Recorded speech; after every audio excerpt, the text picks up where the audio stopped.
מי שמפחד להתמסר, להילחם, להתגבר, בסוף מפסיד. סמלה לבנה היא האחת, דירה קטנה קצת ישנה היא האחת, חיוך רחב ניצת בך כמו מנגינה, ארוז את הבגדים ולך איתה תמצא פינה, פשוט תבוא אליה בנשיקה, כבר שנים שהיא מחכה, עוטפת עצמה כך בשתיקה, פשוט תבוא, עזוב את השמש והעננים, תבדוק רק איך מרגיש בפנים, מי שמפחד להתמסר, להילחם, להתגבר, בסוף מפסיד. לא סתם בחרת לעצור, שקשה לראות, קשה לבחור, זה הולך ומתבהר, תראה איתה, הכל שוב מסתדר.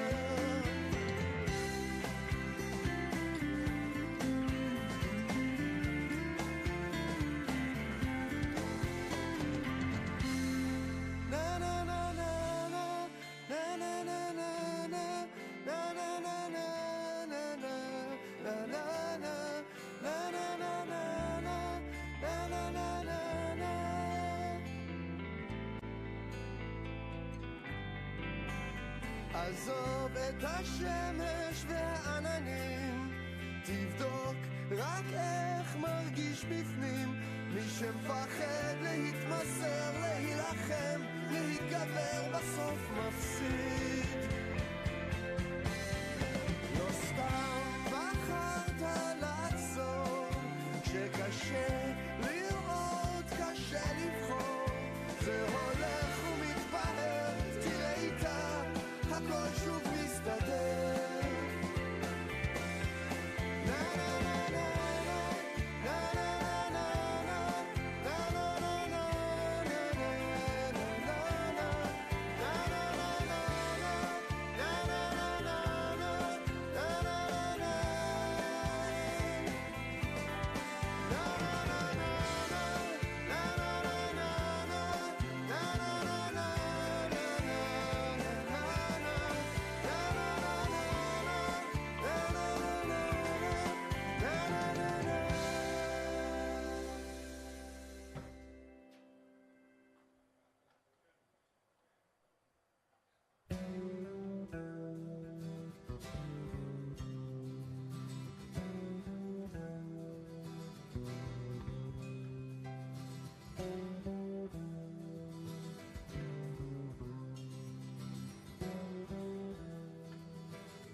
לפגוש אותה פתאום במקרה, אחרי שכבר אשכח אותה כליל.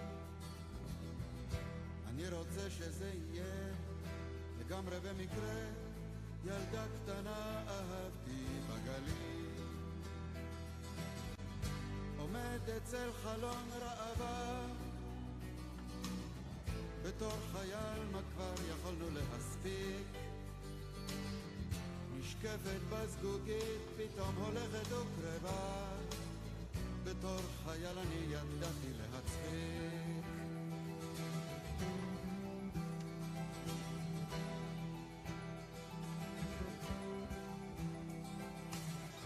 מדרגות נאות באיזה כלבו ענק, צרוד מתוק היה גלגול צחוקה, אני יורד והיא עולה אליי, אנחנו רק, והגליל כמו איזה ארץ רחוקה, שוכב לי על החוף ומתנמנם, ילדה עם סומק לחיכן קומות, צל קריר זוחל על מצחי המדמדם, זה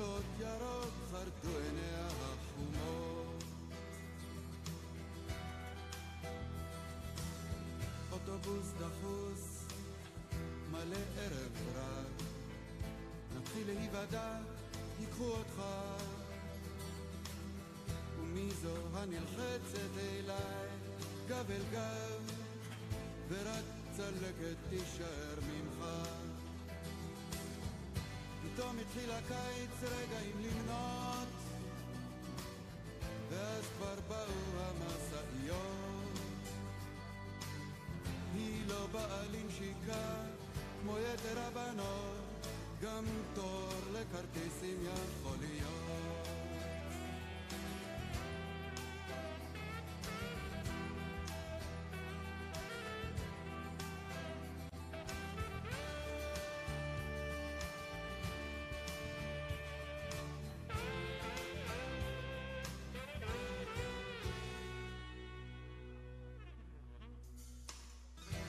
לא משנה מקום, גם זמן לא משנה.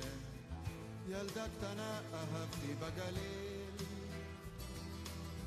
ואני הולך לפגוש אותה לגמרי במקרה, אחרי שכבר אשכח אותה כליל.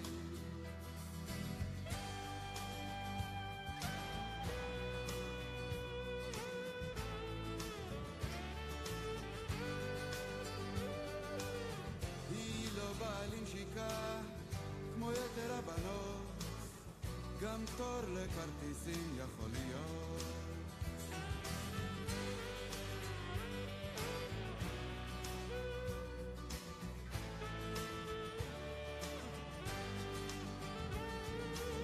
היא לא באה לנשיקה כמו יתר הבנות, גם תור לכרטיסים יכול להיות.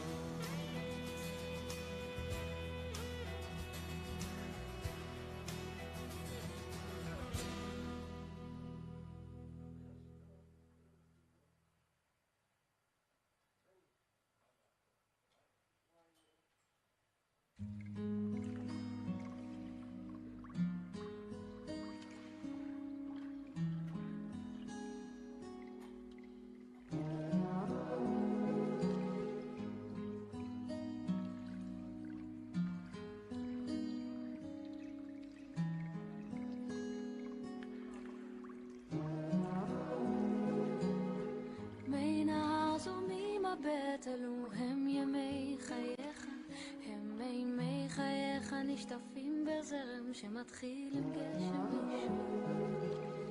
מי נהר זורמים מבט, אלו הם פלגי המים שיגיעו אל מדבר גובע עם השקט שיבוא.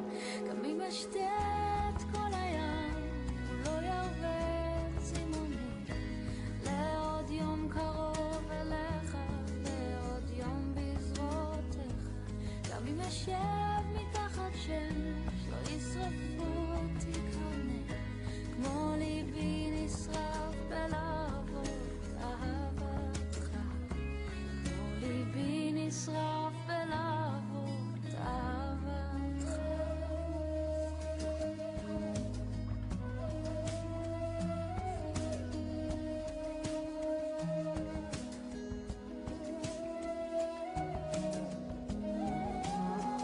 מי נהר זורמים מבט, אלו הם ימי חייך, הם מימי חייך נשטפים בזרם שמתחיל עם גשם ראשון.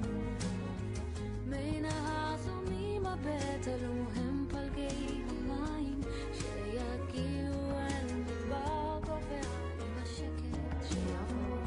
גם אם אשתה את כל הים הוא לא ירווה צימוני לעוד יום קרוב אליך, לעוד יום בזרועותיך. גם אם אשב מתחת שמש לא ישרפו אותי קרנך, כמו ליבי נשרף בלהבות אהבתך, כמו ליבי נשרף בלהבות אהבתך.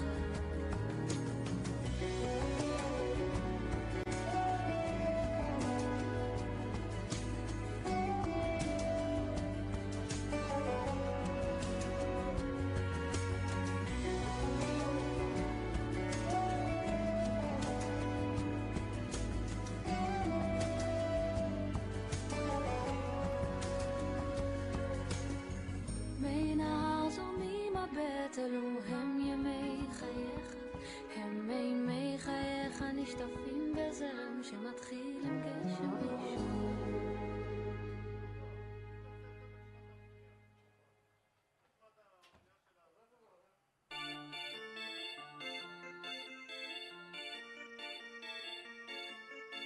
אהובתי, חיפשתי כבר בכל הירידים. אהובתי, שאלתי כבר את כל הנוודים שעוברים ורואים דרך כל הנשמות. זה קשה, הם אומרים, לכולם פנים דומות. עבר עוד חורף, מי יודע את אולי שונה, מתעייף, מאבד כבר את האמונה. אנשים מצביעים ולבד היא נעלמה, ואני כמו שוטר שוב קורא בשמה, שוב קורא בשמה.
מציירים ציור בתוך צבעים שלא יוכלו לדהות.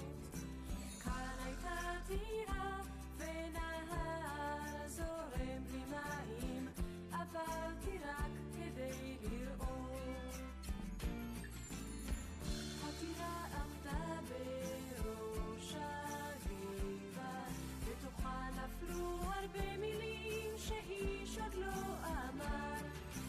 הפרחים שרקו מין מזמור מחמיא לטבע, היום הוא שיר מאוד מוכר. לא אין טירה אל תביט עליה, תהיה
יותר מלילה באולפן, חורס לי זמר אהבה ישן, לשיר במקלחת, חושב עלייך כל הזמן, אני אוהב אותך בכל מובן, ככה וככה, את בלתי נשכחת, גם כשאת לא כאן.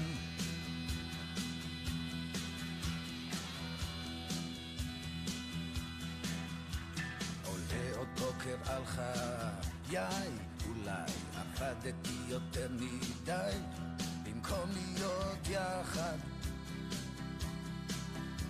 אבל בטוח לא אולי, גם את עובדת קצת יותר מדי, ככה וככה, רוצה אותך נחה, פה בזרועותיי, מרטיב את הפנים, עוצם את העיניים, נותן לדמיוני לזרום עם המים, ואין מה לעשות, זה מה שיש בינתיים, ואת בכל מקום, ככה וככה, בלילה וביום, ככה וככה, 14 יום, בלי להיות ביחד.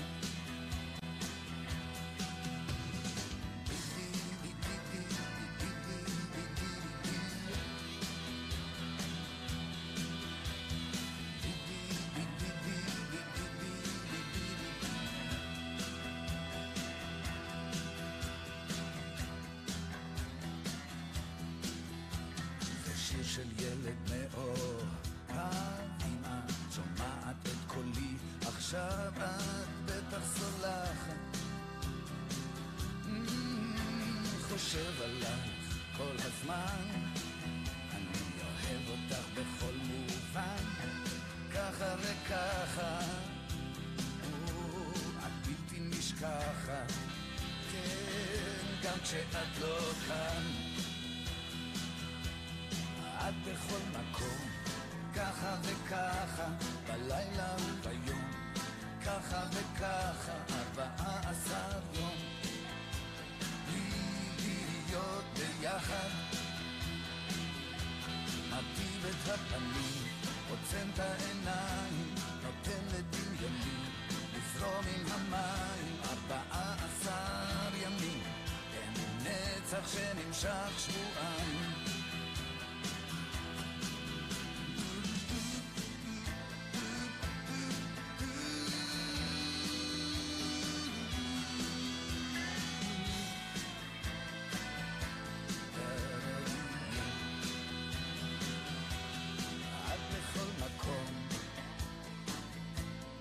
ככה וככה, בלילה וביום,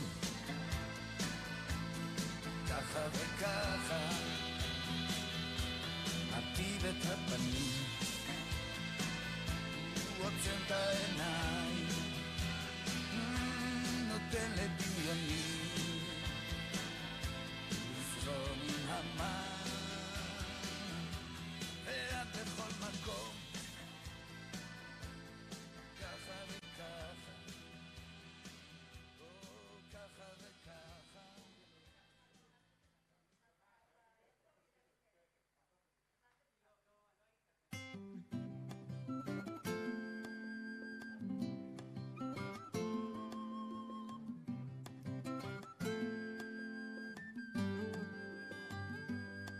את עולה כמו שמש היושבת מעליי ורושמת בקרניה את יומי, את קרובה כמו גשם על ראשי ועל פניי, והמים שבפי לטעמי, את ואני כן, כמו ברק ורעם, עד קצווי הים, את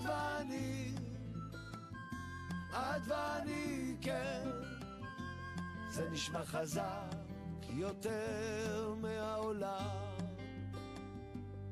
שנינו יום ולילה סובבים ללא לאות, זה מזה באים וזה אל זה שווים,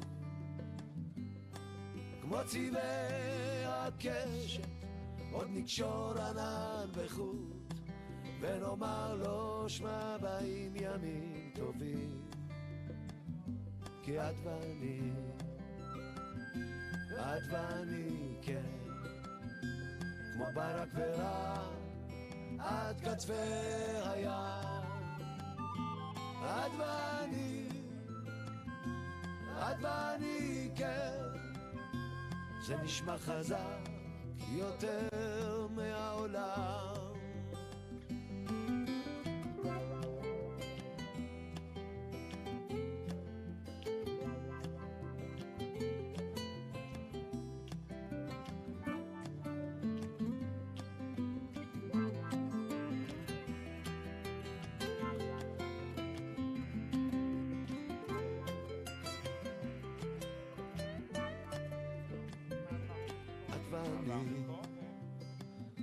את ואני כן, כמו ברק ורעם עד קצווי הים. בסוף את ואני, רק את ואני כן, זה נשמע חזק יותר מהעולם.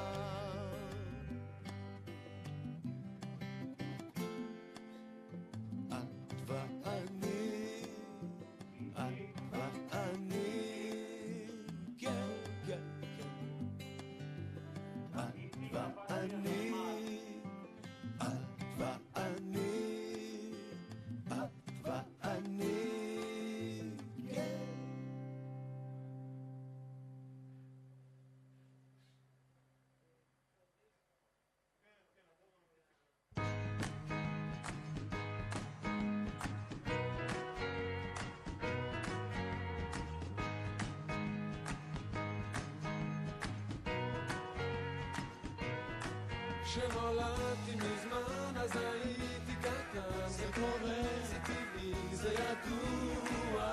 וגיליתי שנים בתוך קן ההורים, אבל רק לתקופת ניסיון. בעזרת השמיעה גם פיתחתי שפה שעזרה לי בתחום התקשורת, ופיזרתי לעתים צירופים של מילים בתקווה להסביר את המצב. לא מתעצבן, לא מתעונן, רק מספר כדי לא לשמר. כשעליתי לגן וחידדתי שפה, הילדים נפשטו ובצדק. החברה לא יכלה לקבל עוד שנייה, והתחלתי ללמוד אופנה. לא מתעצבן, את לא מתעונן, רק מספר כדי לא לשמר. ובניתי תדמית וקצת אופי, והשלמתי ברק כדי לא לנתק את הקשר ביני לישוב.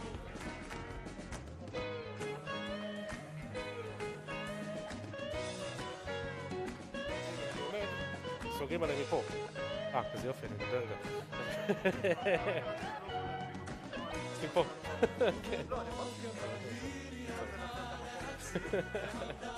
כן, כי זה לא יראו בשידור. אז זה לא רלוונטי כל כך מה, תשים רק לאנשים שנמצאים כאן. והיום השעות נגמרות וטעינות ואומרים שאשתי מזדקנת, רק לפי הראי שדומה לי לפי המפעל לסגר בקרוב.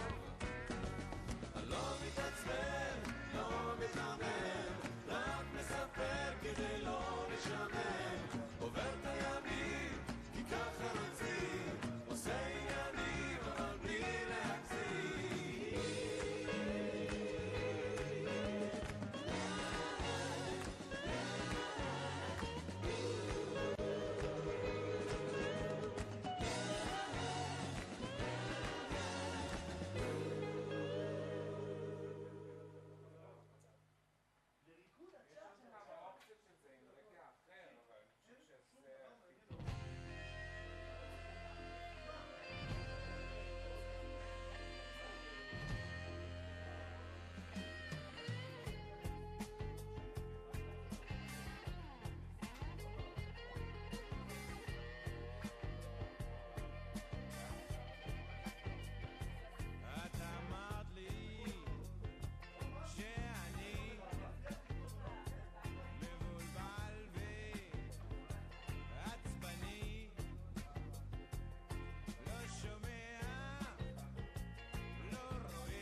Dear friends, when I was sworn into office,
I established the Israeli Climate Forum under the leadership of former Knesset member Dr. Dov Chanin, a leader in the field, and run by Dr. Zohar Berman.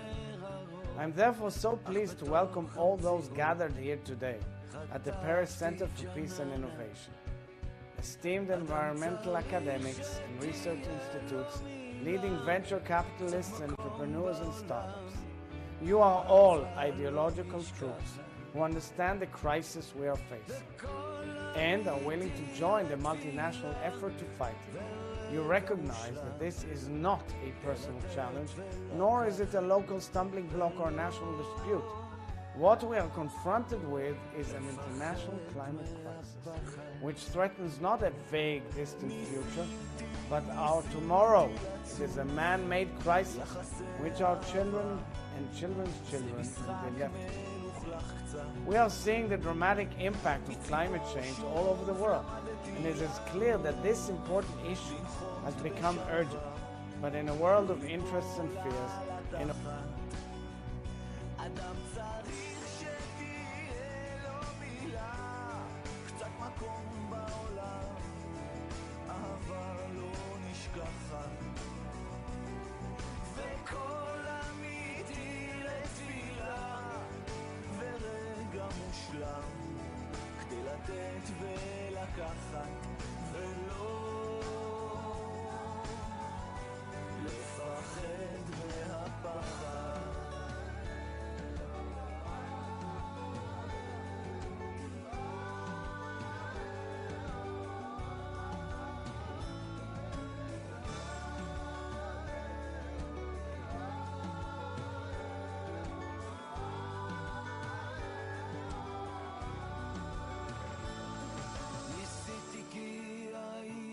צריך, לו היית במקומי, מה היית אז אומרת?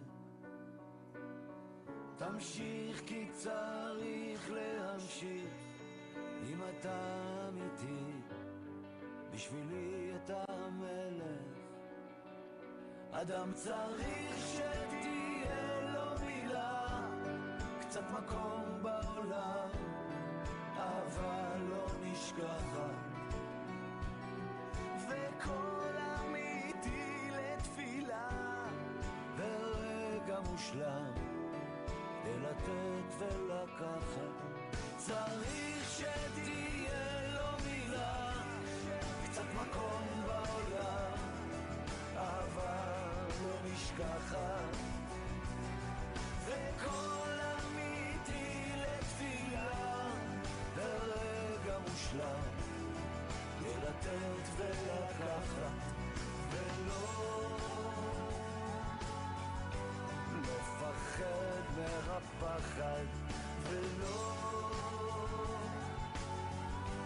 לפחד מהפחד.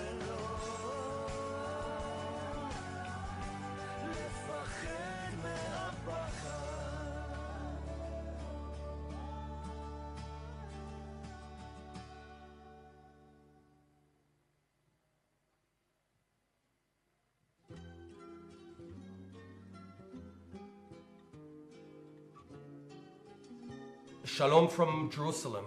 I'm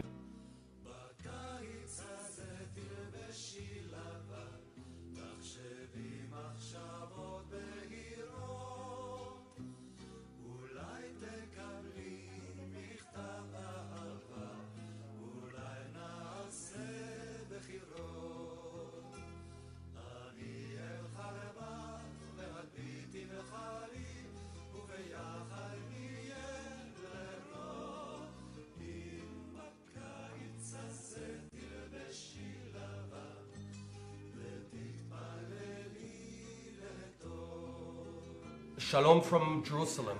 I'm pleased to send my warmest greetings to the launch of the JNF Climate Solution.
יש בי חלומות, אני חולם הרבה, מגוונים הם בכל מיני צבעים. יש בי רצונות, אני רוצה הרבה, וכמה שרוצה יותר לא שבע לעולם.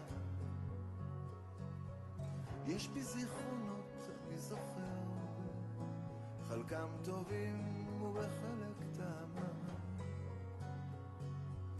יש בי גם פחדים, אני פוחד לא קצת, והם נוגעים בי, נוגעים בכל דבר. ורק חלום אחד חשוב, חלום שאת תהיי בו, ורצון אחד רוצה שתהיי פה כל הזמן. פחד אחד קיים בי, שתצאי לי מחיי, וזיכרון אחד מושלם, זה את ואני. זיכרון אחד מושלם, זה את ואני.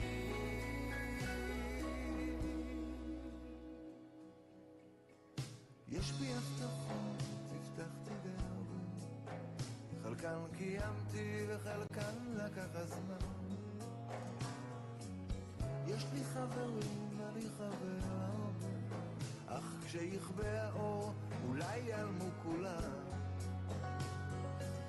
יש לאן לגדול, אני גדל הרבה, וכמה שיותר גדל הסביב נהיה קטן. יש בי חלונות דרכם בורח די הרבה, וכמה שרחוק אלך תמיד אחזור לך. כי רק חלום אחד חשוב, החלום שעתיד, ורצון אחד רוצה שתהיי פה כל הזמן. פחד אחד קיים בי שתצאי לי בחיי, וזיכרון אחד מושלם זה את ואני.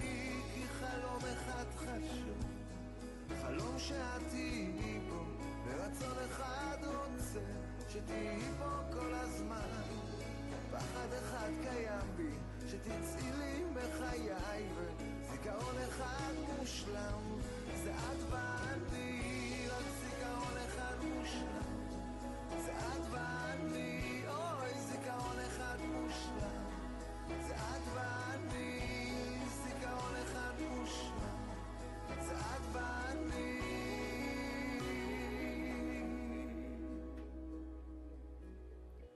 יש בי חלומות, אני חולם הרבה.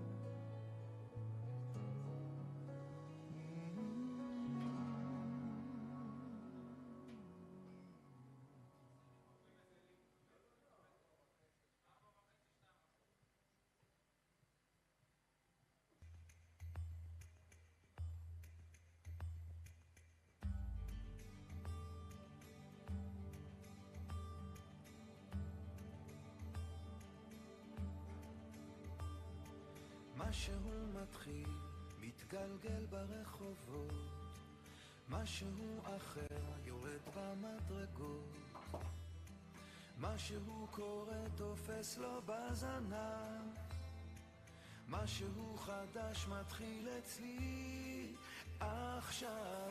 מישהו מוכר עומד ומסתכל אמצע הרחוב ומישהו אוכל, כמה רעשים הופכים כבר למקצת. משהו חדש מתחיל אצלי עכשיו. דברים קורים תמיד בזמן נכון, באים הולכים בני המון. את עיניי תראי ומה גם יקרי בי, ניסים קורים הכל עוד אפשרי. האם פתאום אתה עברי? ערב שוב יורד לעיר העסוקה, חושך מתגנב, מונית שם מחכה, חתול רחוב קטן גובע ברעב. משהו חדש מתחיל אצלי עכשיו. ריח מתוקים מציץ מהחלום, שם במרחקים עולה כבר אור ראשון, קטע של רחוב קורע מתחתיו. משהו חדש מתחיל אצלי עכשיו. דברים קורים תמיד בזמן נכון, באים הולכים בני המון. את עיניי תראי ומה גם יקרי בי, ניסים קורים הכל עוד אפשרי. האם פתאום אתה עברי?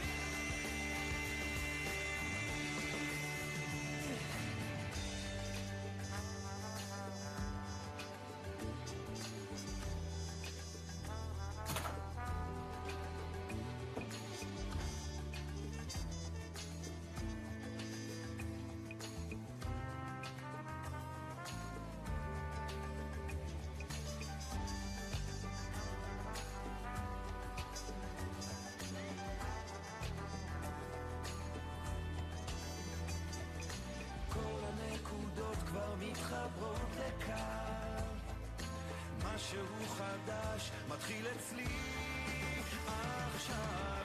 דברים קורים תמיד בזמן נכון, באים הולכים בני המון. את עיניי תראי ומה גם יקרי בי, ניסים קורים הכל עוד אפשרי. האם פתאום אתה עברי? שלווה, אני עוד פה לבד. זוג צעיר עובר, מחזיק לו יד ביד. מעבר לפינה פנים, חיוך רחב. משהו חדש מתחיל אצלי עכשיו. מתחיל אצלי עכשיו.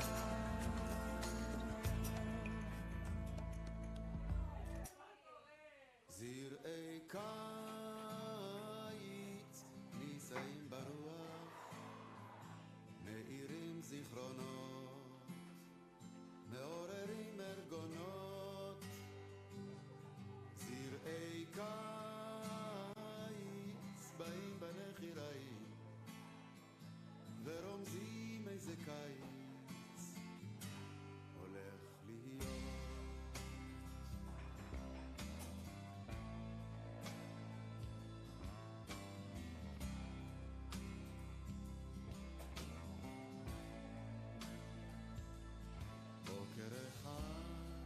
Good morning and greetings from Singapore. I'm Lim. ותכף הריח לי דק מן הדק, קיץ מסוג שהיה כאן כבר פעם. אמרתי בקיץ, קיץ חזק, איך מוצא חן בעיניך להיות, פרח עושה לו כדור לבנבן, רוח קלה בוא תבוא לטרף, תפזר את ראשך הלאה הלאה איען. היית רוצה להיות גל נשבר אל חוף ההומר, רוחצים רוחצות, עושה אותי מלך משוח במלח, מוכתר בזרים, זרים של עצות. תרצה תהיה סיגריה גנובה בפי נערים, בתשוקה ראשונה, או אז תימצץ, תשאף אלי אפר, יאמרו זה היבוב, היבוב העונה. זרעי קיץ נישאים ברוח, מאירים זיכרונות, מעוררים ארגונות. זרעי קיץ באים בנחיראים ורומזים איזה קיץ הולך להיות.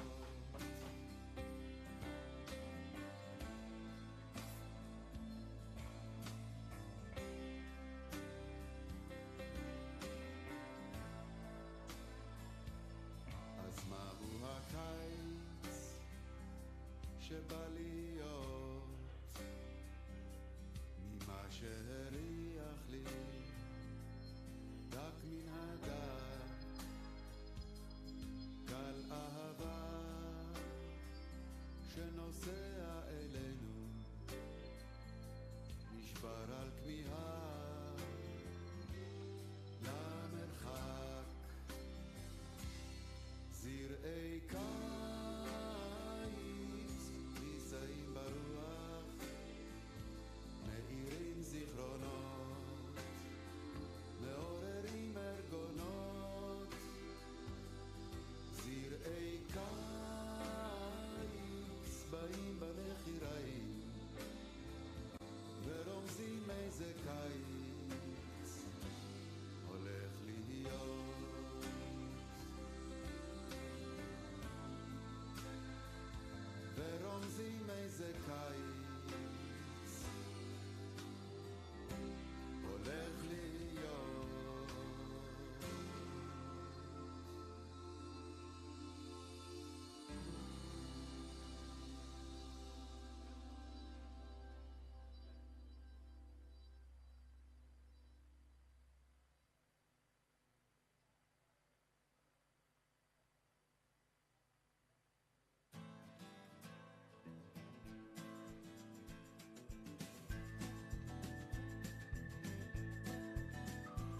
כביש ארוך מתפתל לנצח, המכונית נוסעת לאן שהוא מהר, בראי האתמול גובע, על הלילה זה היית מוותר, ואתה לבד מתגלגל בדרכך, אתה לא לבד, אחרים לבד איתך, את לבך השוטט השארת בפונדת דרכים משם במלחמה, היא דיברה, אתה דיברת, מה זה משנה כבר לא חשוב על מה, ואתה לבד מתגלגל בדרכך, אתה לא לבד, אחרים לבד איתך,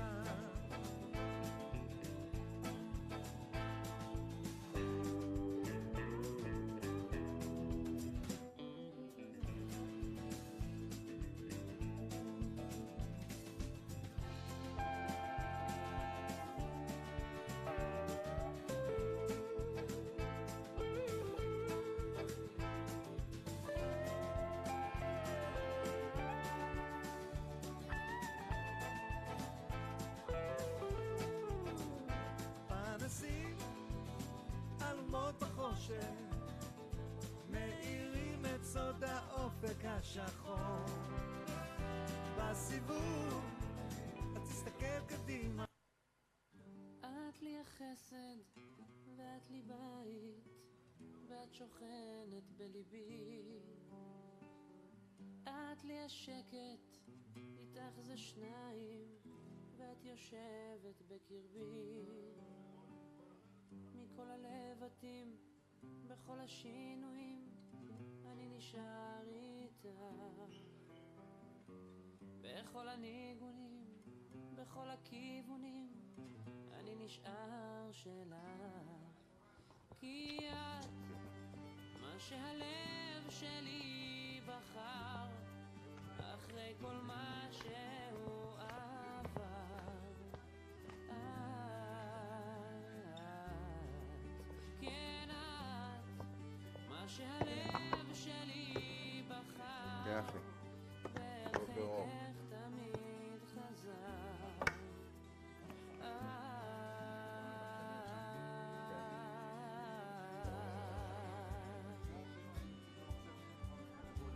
מה שאתה עושה, אתה עושה פיסים. קרוב אלייך לרגשותייך ואיתך זה אמיתי, אבל אתה יכול כבר לחבר את זה? סלחי לי אם לא אמרתי את בחדרי אהבתי, טוב, אז עוד מעט אני אבדוק שנגיע מכל הלבטים בכל השינויים בוקר טוב. בוקר טוב. בכל הניגונים בכל הכיוונים אני נשאר שלך, כי את מה שהלב שלי אחרי כל מה שהוא עבר,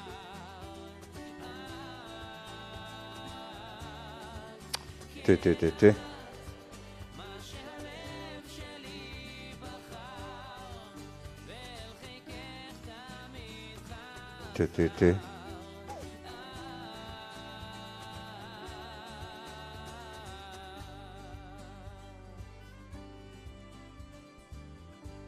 היי את מיוחדת אני יודע וזה סוף היי ובלעדייך בלי מילותייך אני נבד אני חסר, מכל הלבטים בכל השינויים אני נשאר איתך, אבל יהיו דוברים מהפודיום, נכון גם? בכל הניגונים בכל הכיוונים אני נשאר שלך, כי את מה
הזה, היום הזה, לכולם הוא עוד יהיה.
מה שהרס אותי היה הצחוק שהיה לך בעיניים כשאמרת נעים מאוד. מה שהמיס אותי היה החום שזרם ממך כשנתת לי ידך. הייתה זאת אהבה ממבט ראשון כמו בסיפורים, אהבה ממבט ראשון.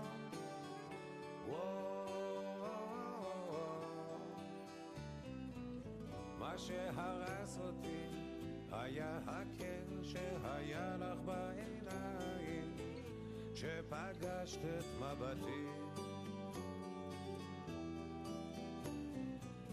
מה ששבר אותי היה החופש שקרן ממך כשאמרת לי את שמך. הייתה זאת אהבה ממבט ראשון כמו בסיפורים, אהבה ממבט ראשון.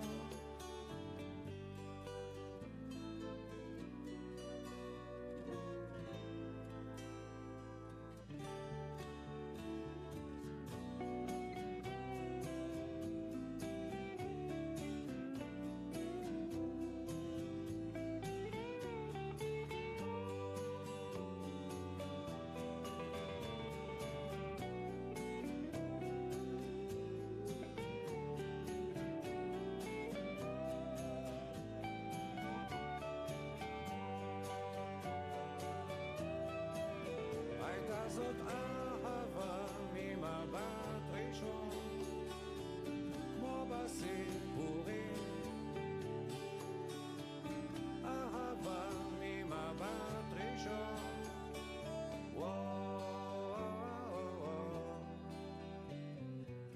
מה שהרס אותי היה הצחוק שהיה לך בעיניים כשאמרת נעים מאוד.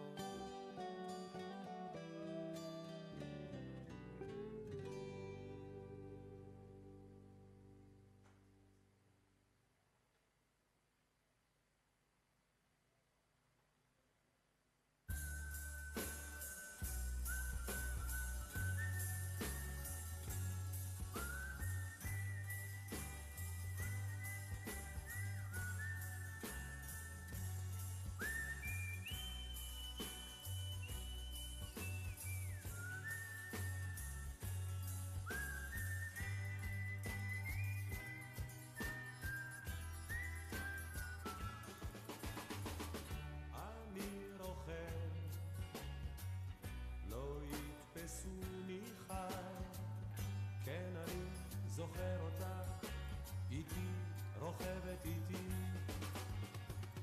אני עוזר,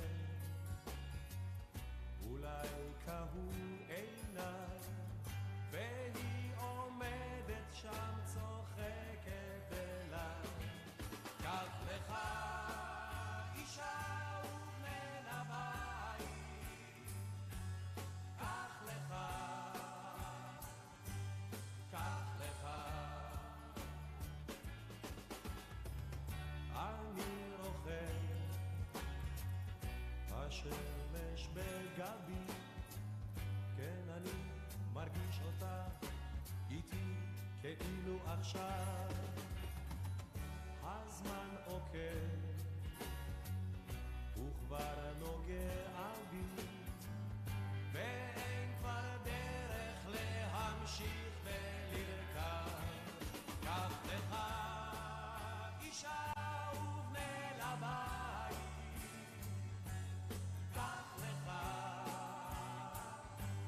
קח לך, קח לך אישה ובני לבית, קח לך,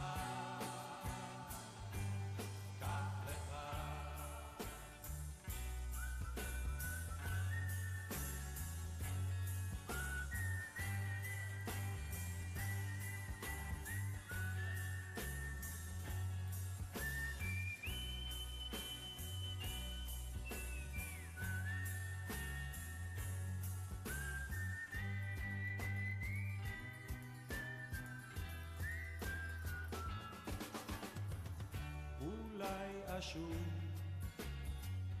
בצהרי היום. כן, אני זקן יותר ואת זוכרת אותי. זה לא עצוב שמסתיים חלום, זה לא עצוב כי את נשארת איתי. קח לך אישה ובן הבית, קח לך, קח לך, קח לך אישה ובן הבית,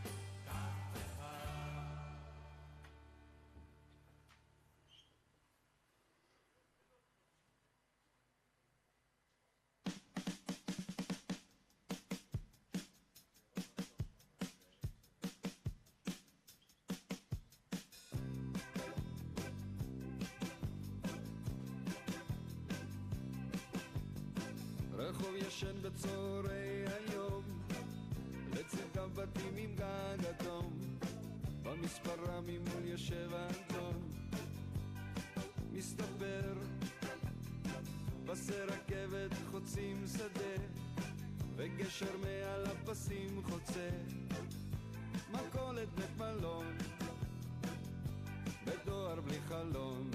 כן, כך נראית העיירה שלי. אם תעצור אולי תראה אותי, ואם אתה נמצא כבר בסביבה, דע לך שכאן הזמן לא הכרחי. הנפח את הפח חתך ועוד כמה חורים תתח, הוא בונה חלון לבית המלון, מתפרנס גברת שמית אשתו של הקצר, תמיד אומרת זה המצב. עשבים שותים כלבים וחתולים, כן, כך נראית העיירה שלי. אם תעצור אולי תראה אותי, ואם אתה נמצא כבר בסביבה, דע לך שכאן הזמן לא הכרחי.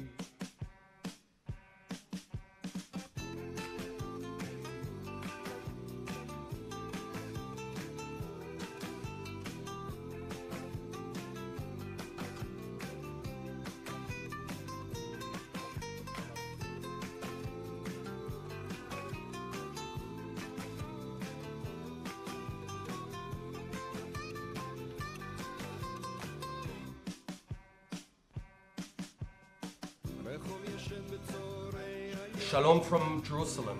I'm pleased to send my warmest greetings to the launch of the JNF.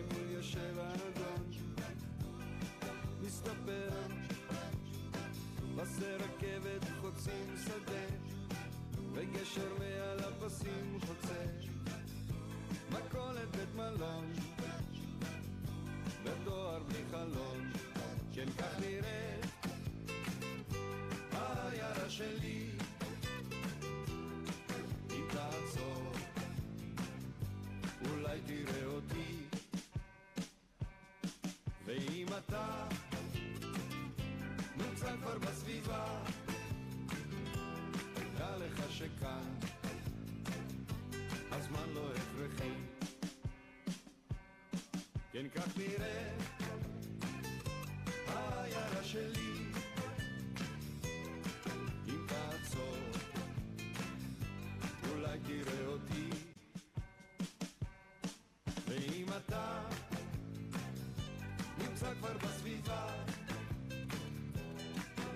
שכאן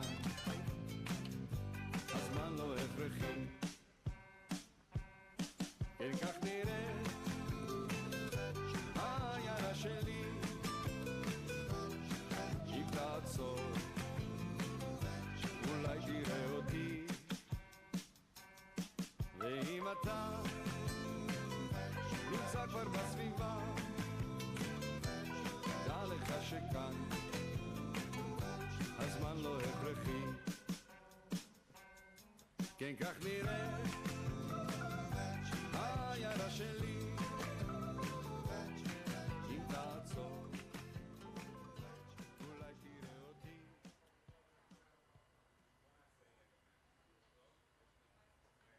לכבוד הקיץ שהגיע, Dear friends, Shalom from אמנם אני עוד לא מזיע, אבל איני מסתיר את שוקתי אל העונה ששמה קץ לקור, ולכבודה עם עיפרון כתבתי שיר מזמור.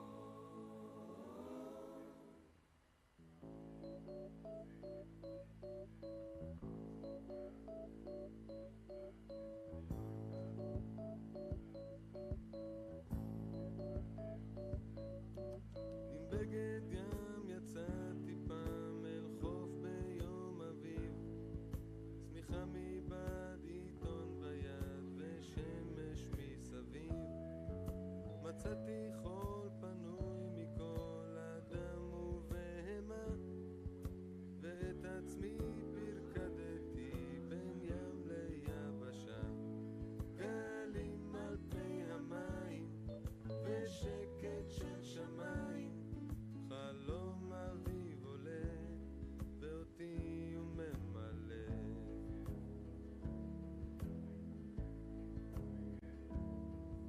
מציל בתל שכב בצל, השגיח על הנוף, ושתי זקנות על כיסאות אמרו לו בוקר טוב. אדון פועל המתעמל פשט מכנס שחור, הוריד חולצה נתן קפיצה וסלת לאחור, גלים על פני המים ושקט של שמיים, חלום אביב עולה ואותי הוא ממלא.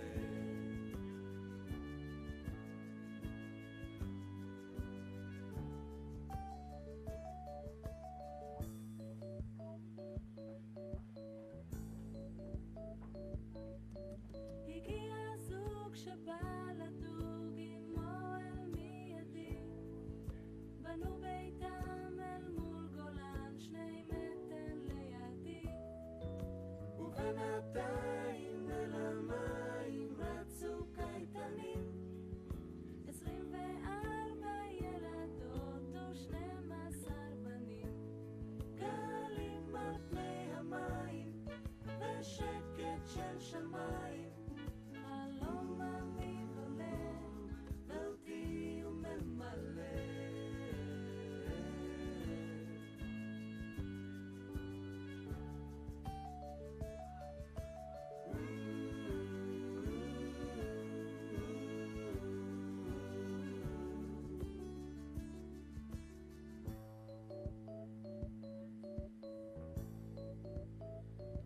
dear friends, when I was sworn into office, I made the climate crisis one of my top priorities. In order to seriously... Dear friends, when I was sworn into office, I made the climate crisis one of my top priorities. In order to seriously address this burning issue, I established the Israeli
שנים.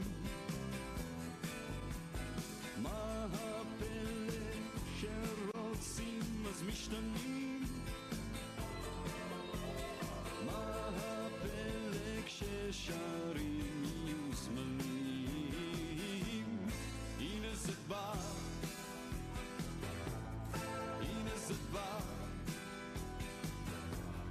הנה סיבה כל כך טובה למחשבה. Dear friends, when I was sworn into office, I made the climate crisis one of my top priorities. In order to seriously address this burning issue, I established the Israeli Climate Forum under the leadership of former Knesset member Dr. Dov Khanin, a leader in the field, and run by Dr. Zohar Berman. I'm therefore so pleased to welcome all those gathered here today at the Paris Center for Peace and Innovation.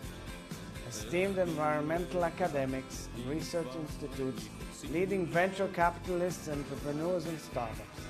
You are all ideological troops who understand the crisis we are facing and are willing to join the multinational effort to fight it. You recognize that this is not a personal challenge, nor is it a local stumbling block or national dispute. What we are confronted with is an international climate crisis, which threatens not a vague, distant future, but our tomorrow. It is a man-made crisis, which our children and children's children will be left with. We are seeing the dramatic impact of climate change all over the world, and it is clear that this important issue has become urgent. But in a world of interests and fears, in a world teeming with distrust, global crisis can become a catalyst for partnerships, because latent in every crisis is an opportunity. This is why the Climate Solutions Prize initiative is precisely what we need today. This prize excites the famous Israeli creativity and curiosity that turned us into a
היה זה בוקר יום ראשון,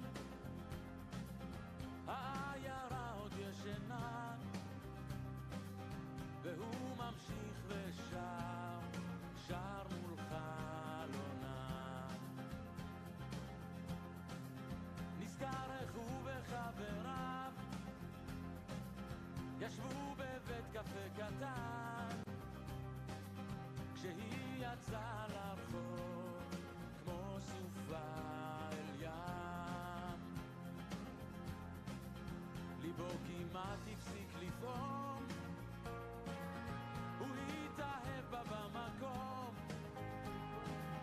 כשהיא שלחה אליו מבט, העולם שתק. עכשיו כמעט חצי שנה, כשהוא עוד שר אל חלונה,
העיירה עוד ישנה, והוא ממשיך ושר, שר מול חלונה. ואת ההיא הוא כבר שכח, הקסם המתוק חלף, מאז נדלק אותו האור, שם בחלונה. אנחנו יודעים שזה בסרט בתחילת דרך אותה, את יופיה, את האור בשערה, את עיניה השחורות, שהכל יודעות כמה רצה אותה, רחוקה, מסוגרת בחדרה, מראשו היא לא יצאה, כמה אהבה.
היא בליבי עכשיו, בתוך ליבי, כמו הרבה צללים, כמו הרבה שבילים, כמו עשן.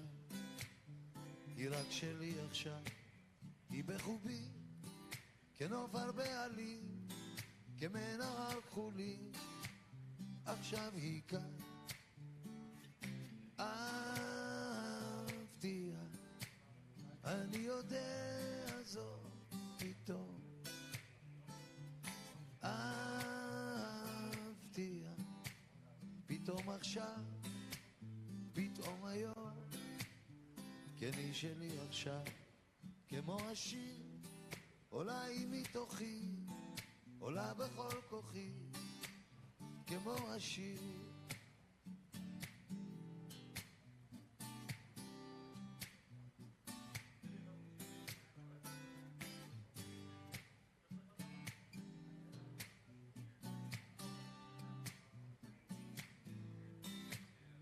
אני קורא בכל בני האדם ומרחבי אישן וכל רוחות הים והגלים.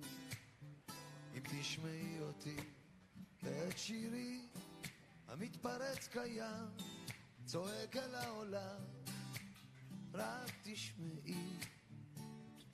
אהבתיה,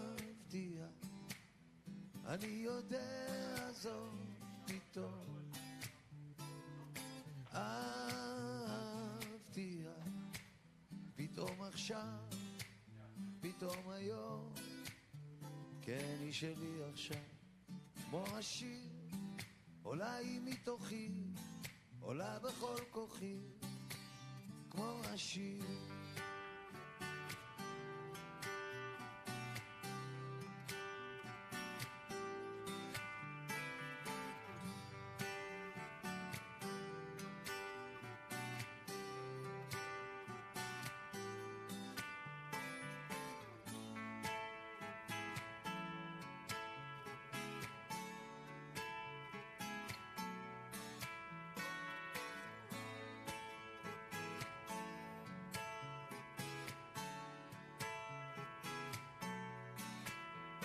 את בליבי עכשיו, בתוך ליבי, כמו הרבה צללים, כמו הרבה שבילים, כמו עשן.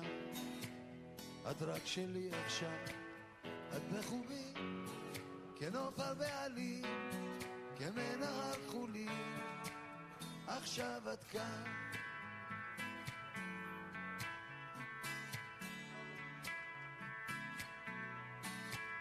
עכשיו את כאן,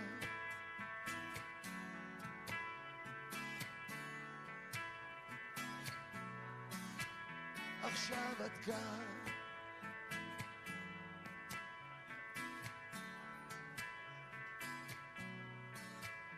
עכשיו את כאן, עכשיו את כאן.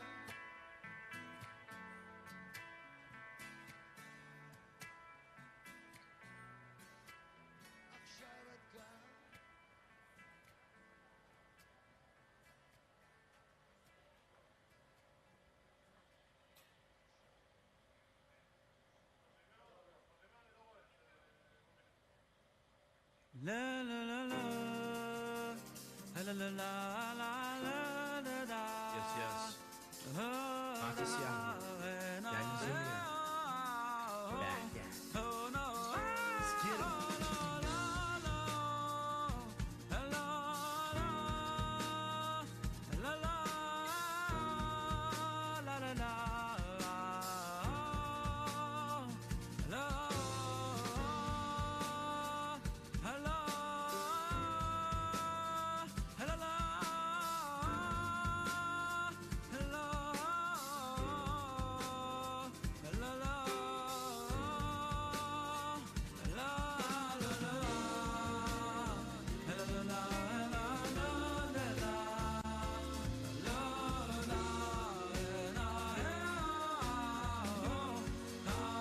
Dear friends, when I was sworn into office, I made the climate crisis one of my top priorities. In order to seriously address the Shalom from Jerusalem.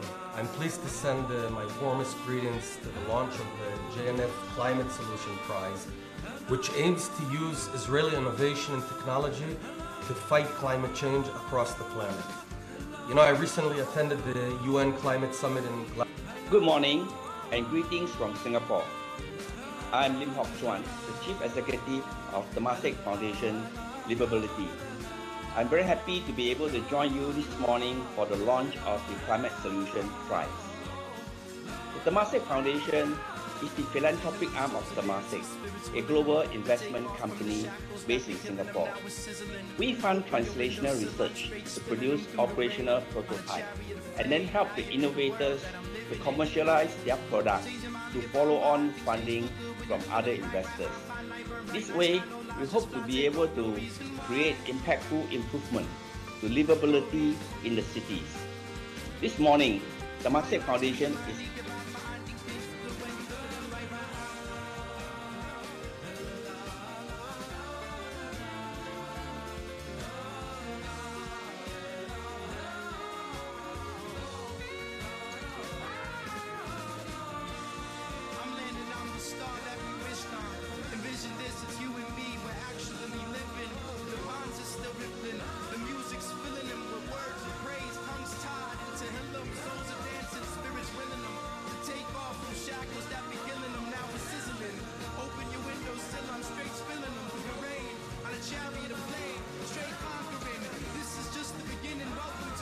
Dear friends, when I was sworn into office, I made the climate crisis one of my top priorities. In order to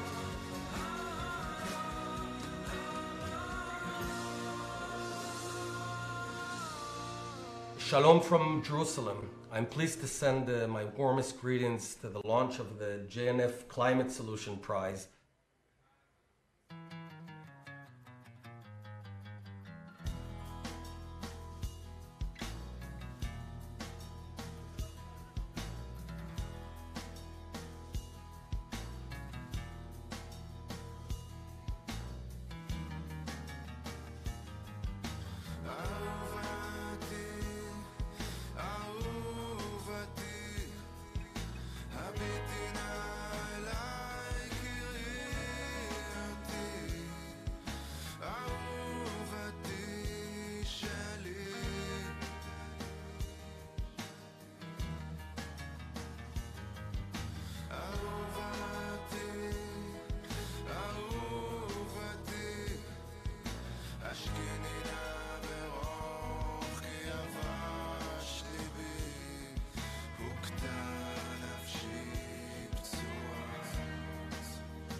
Good morning and greetings from Singapore.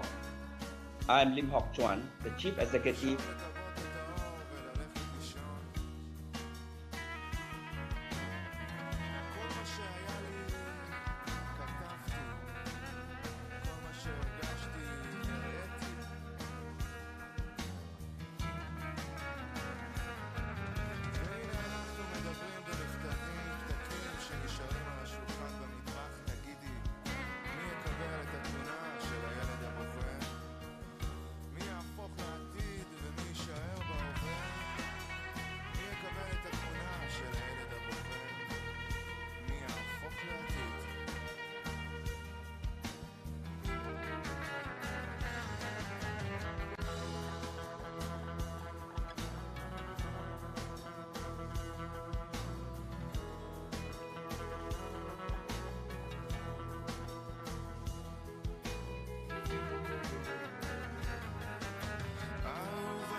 יש לי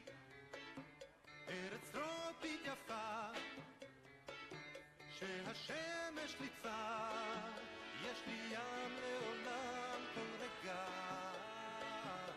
בכל שנה יש קרנבל, וגיטרה די טובה, ואהבה ששמה אם לא שמעת תרזה. יש לי ארץ טרופית יפה, שהשמש ליצה, יש לי ים לעולם כל רגע, בכל שנה יש קרנבל, וגיטרה די טובה, ואהבה ששמה אם לא שמעת תרזה. אולי בעצם אני בכלל רק הלך מסכן, כן, אבל אצלי בבית אני הבוס, אני החוק, אני המלך, כן, כן, והחולצה שלי היא דגל אהבה וקרנבל וכדורגל. יש לי ארץ טרופית יפה, שהשמש ליצה, יש לי ים לעולם כל רגע, בכל שנה יש קרנבל, וגיטרה די טובה, ואהבה ששמה אם לא שמעת תרזה. אולי בעצם אני בכלל רק הלך מסכן, אבל אצלי בבית Dear friends, when I was sworn into office, I made the climate crisis one of my top priorities. In order to seriously address this burning issue, I established the Israeli Climate Forum under the טוב leadership ושלום רב of לכם. former Knesset member Dr. Dov Khanin, a leader in the field, and run by Dr. אני Zohar מדבר Berg. עכשיו, אני אדבר כדי I'm שכולם therefore so יבדקו. pleased to welcome 1, all those 2, gathered here 3, today 4, at the 5, Paris 6, Center 7, for Peace and 8, Innovation. 9, 10, Esteemed environmental academics, נראה לי שאני יודע research לספור. institutes, ועוד קצת. leading venture capitalists and בסדר? מיכל, אני יודע entrepreneurs and לספור staff. יפה? זה בסדר? You are all כן, סבבה. ideological troops. אנחנו בסדר? כן? הכל טוב? יופי.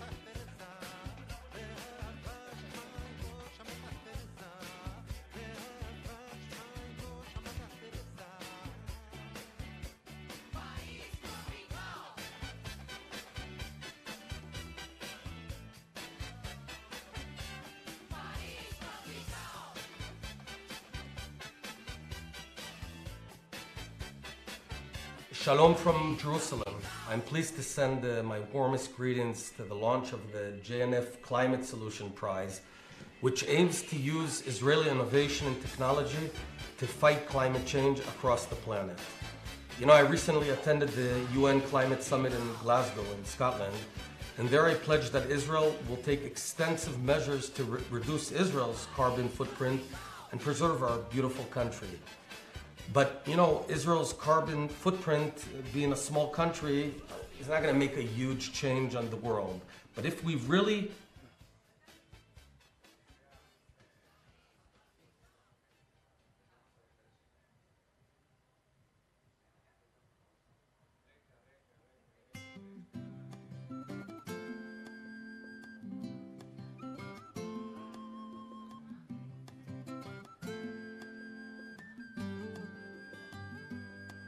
את עולה כמו שמש היושבת מעליי ורושמת בקרניה את יומי.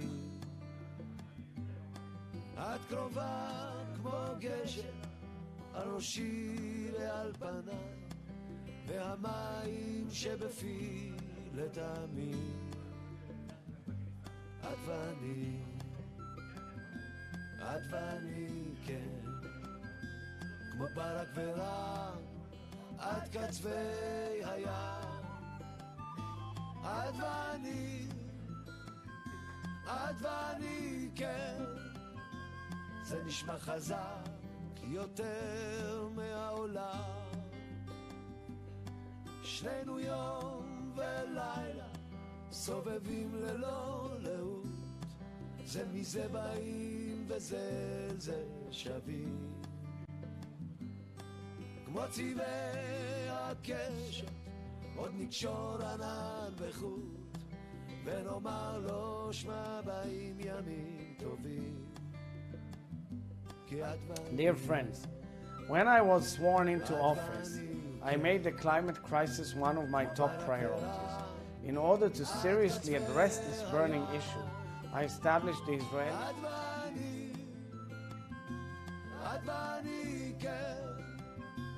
זה נשמע חזק יותר מהעולם.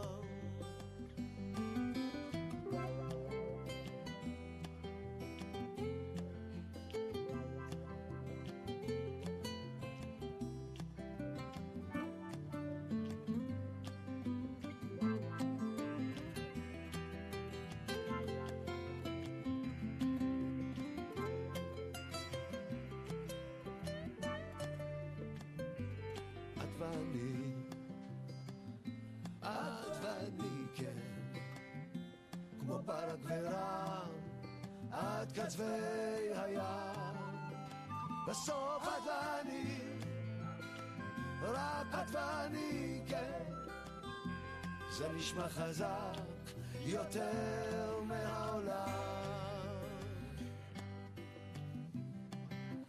שלום.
Good morning and greetings from Singapore. I am Lim Hock Chuan, the Chief Executive of Temasek Foundation Livability.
שדהר ומכסה את הצומת בו אני עומד, או שאולי זה משהו באוויר או משהו אחר,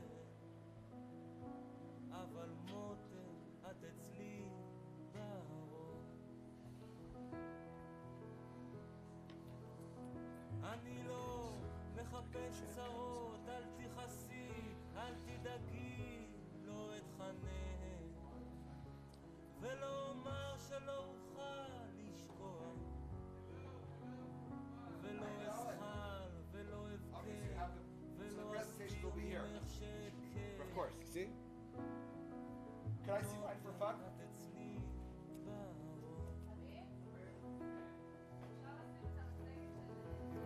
אפילו שמוחי הזוי ועולמי סגור וצר, איפה היית לא משנה לי ולא מציף אותי בצער,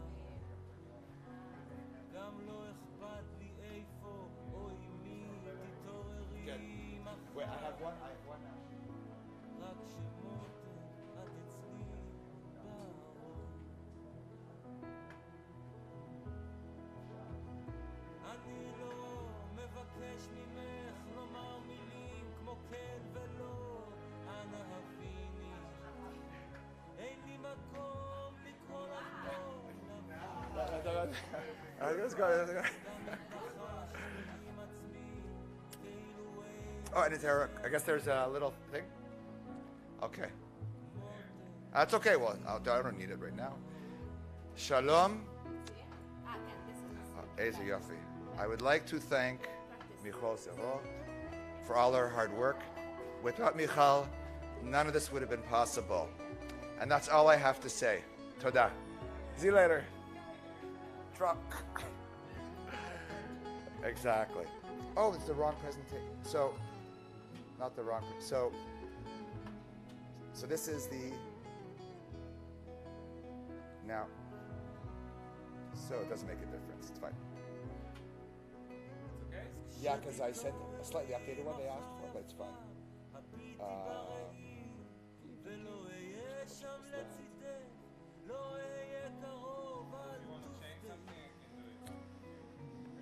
Okay, I might email you also.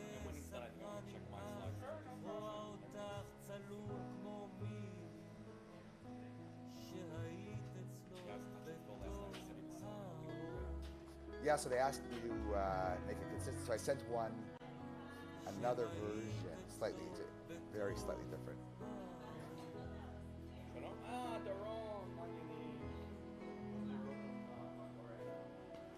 Shalom, what an honor to be here. I thank you all for making the time to prioritize solving what is likely our most pressing long-term issue, the climate crisis. Thank you, Renee. Great to meet you. Okay, good. And called the Startup Nation. Today, the stakes are higher. If we don't turn things around, we are looking at frequent.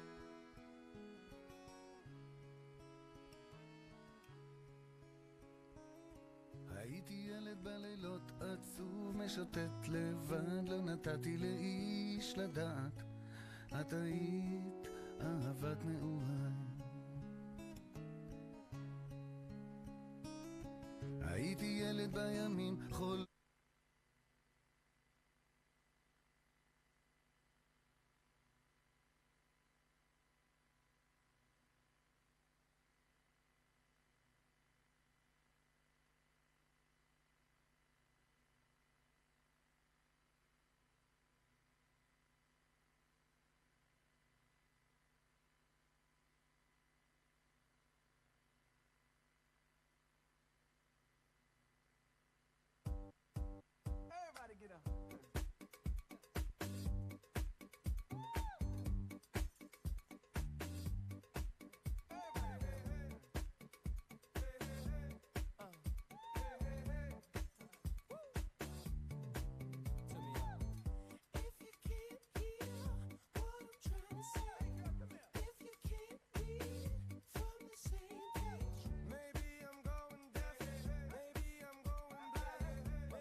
Dear friend,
Let the show begin.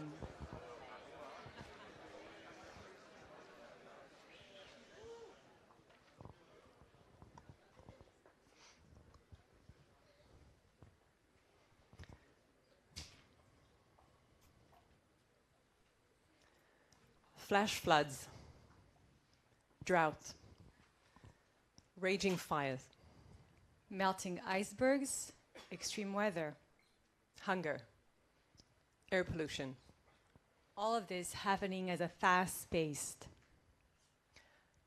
Carbon sequestration, green tech, clean tech, Energy efficiency, innovation, renewable energy, carbon mitigation, drip irrigation, predictive maintenance, food security, recycling, waste reduction, solutions, climate solutions. And that is what all of us are here today. Welcome everybody here in the audience, and everybody that is joining us from afar at this live broadcast, which many could not attend actually, and we're happy to have you with us in this broadcast as well. My name is Michal Seror, and I'm from Startup Nation Central. And I'm Galit Levy, here from JNF Canada. Thank you. We are here together, joining forces to bring the best of the Israeli innovation to tackle the world's climate challenges. How many people here today are from the academia?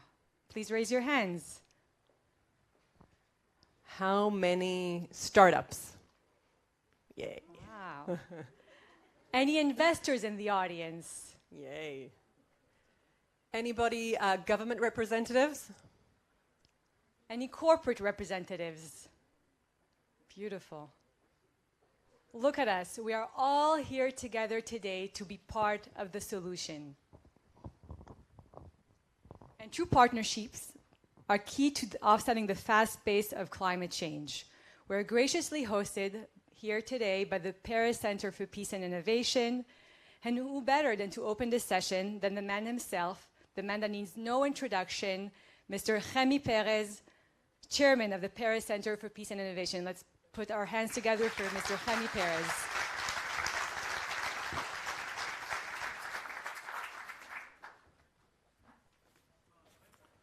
Wow. What a beautiful view. Should have been here. Good morning, everyone, and welcome to the Paris Center for Peace and Innovation. The Jewish National Fund of Canada is partnering with Keren Hayesod L'Israel, Jewish National Fund, KKL-JNF, and Startup Nation Central, with the special support of the Paris Center for Peace and Innovation, to establish the Climate Solutions Prize, an unparalleled competition to incentivize climate tech innovation with annual prizes of more than $2 million for Israeli academic researchers and startups. Allow me to begin with acknowledgements and thanking our partners, participants, and organizers. This is why I need a paper, otherwise I'm going to be lost. So first, Jeff Hart, Executive Chair. Executive Chair of Climate Solution Prize. Lance Davis, CEO. JNF Canada. Galit Levy, Executive Director. Quebec Province, JNF Canada. Emily Levy-Shochat, Deputy Chair, KKL-JNF,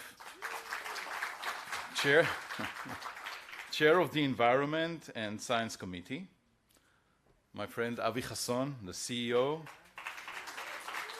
of Startup Nation Central, Galit Cohen, Director General of the Ministry of Environmental Protection, the Paris Center team, spearheaded by Lital Kipperman and Ofra Eshed. Thank you so much for your effort. And a special fast recovery message to Minister Orna Barbiva. He was supposed to be here, but unfortunately he was unable to join us, and we send her best wishes and fast recovery. Dear all, Climate change is introducing humanity with a new era of unprecedented global threats. And indeed, the outbreak of COVID-19, we entered a new era. We were all attacked at once, regardless of our nationality. The virus paid no attention to who we were and did not respect any border lines or any geographical barrier. To prevail, we had to change some of our worldviews. First, and it is the most important one, we had to collaborate beyond borders. No one can face a global crisis alone by themselves. As someone said, it will never be over anywhere before it will be over everywhere. Only if we are united in solidarity can we prevail. We need to be more scientific and innovative. For example, sequencing the virus paved the way to develop vaccination and drugs in no time. And technology really allowed us to find new shelters to protect ourselves. We use digital platforms in order to gather intelligence, while we continue to work from home, learn remotely, shop online, and Zoom with our physicians. And we had to be humble, respectful of what we are confronting. Perhaps COVID-19 was a wake-up call for all of us, and maybe a preview of what climate change crisis is going to be. Dear friends, it is now time for the Israeli ecosystem in its entirety to rise up to the challenge. And remember that we are as strong as our ecosystem. We have to work together in full cooperation, government and academia, industry and NGOs, to innovate not only out of necessity, but innovate with a purpose. The Climate Solutions Prize Initiative is just about that. And it is at the core of everything we stand for at the Paris Center for Peace and Innovation. Let me conclude by saying that the next global crisis is already here. It's not whether it's coming or when it is coming, it is here and now. And we have no time to spare. Let us enter a new era of innovation with solidarity and creativity. Let us serve a greater cause, and let us dream big. And let us begin today. I know that President Isaac Herzog would have loved to be here in person and be inspired by this great audience, but unfortunately he was unable to join us physically. Nevertheless, he did honor us with a video recorded message. And I urge you to pay attention to the words because they are important. Thank you so much and have a great day.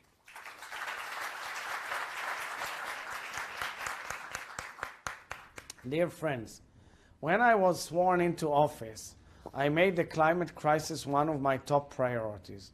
In order to seriously address this burning issue, I established the Israeli Climate Forum under the leadership of former Knesset member Dr. Dov Khanin, a leader in the field, and run by Dr. Zohar Berman. I am therefore so pleased to welcome all those gathered here today at the Paris Center for Peace and Innovation. Esteemed environmental academics and research institutes, leading venture capitalists, entrepreneurs, and startups. You are all ideological troops who understand the crisis we are facing and are willing to join the multinational effort to fight it. You recognize that this is not a personal challenge, nor is it a local stumbling block or national dispute. What we are confronted with is an international climate crisis, which threatens not a vague, distant future, but our tomorrow. It is a man-made crisis, which our children and children's children will be left with. We are seeing the dramatic impact of climate change all over the world, and it is clear that this important issue has become urgent. But in a world of interests and fears, In a world teeming with distrust, global crisis can become a catalyst for partnerships because latent in every crisis is an opportunity. This is why the Climate Solutions Prize initiative is precisely what we need today. This prize excites the famous Israeli creativity and curiosity that turned us into a startup nation and compels us to live up to this reputation. This is Israel's opportunity to be a global leader in meeting the challenges of climate change. It is my firm belief that here in the Middle East, we must address this challenge on a regional level. We see our Mediterranean area become drier, making it even more vulnerable to drought and wildfires. We're experiencing a decline in annual average of precipitation and an expected rise in Mediterranean sea levels. This problem is therefore no longer imminent. It is right here.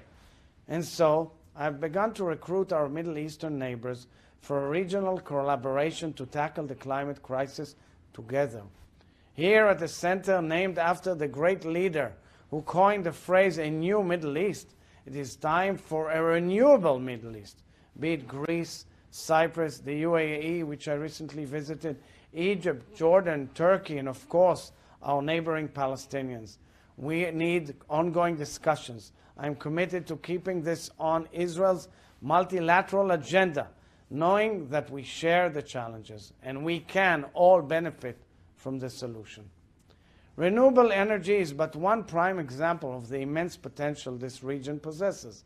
The Eilat-Eilot region now produces renewable energy for 150% of its needs and is projected in the daylight, of course, but in the night it's projected to cover 100% by 2025. In a few years, Israel and the region can be a source of energy for Europe, for Asia, and for Africa. Dream big, just like Shimon Peres. He would have been very, very proud of this initiative. I know time is working against us, but the Climate Solutions Prize gives us a boost of energy and hope for scientific breakthroughs, mind-blowing new ideas, and outstanding discoveries. The time is now, and this is the only way to ensure a better future for our children and grandchildren, and for all living creatures, and for the great blue planet. We live on. Good luck, everyone.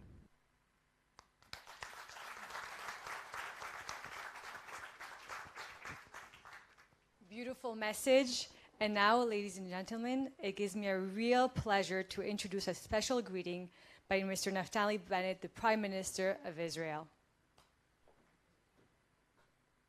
Shalom from Jerusalem. I'm pleased to send my warmest greetings to the launch of the JNF Climate Solution Prize, which aims to use Israeli innovation and technology to fight climate change across the planet.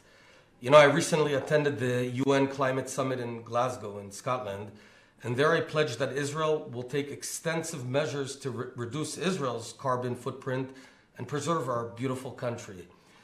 But, you know, Israel's carbon footprint, being a small country, is not going to make a huge change on the world. But if we really want to move the needle on climate change, we in Israel can contribute our most valuable resource, the energy and brain power of our people. That's where we can make a difference.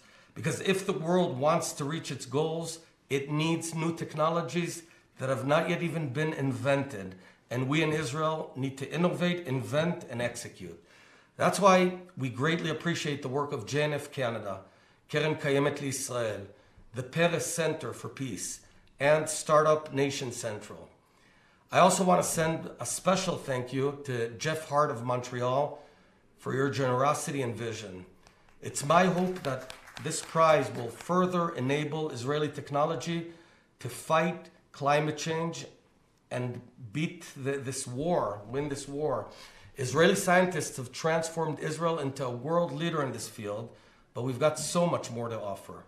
Together we can join forces so our children will breathe cleaner air, drink cleaner water, and live in a world that treats the planet better than we did. Shalom and toda rabah.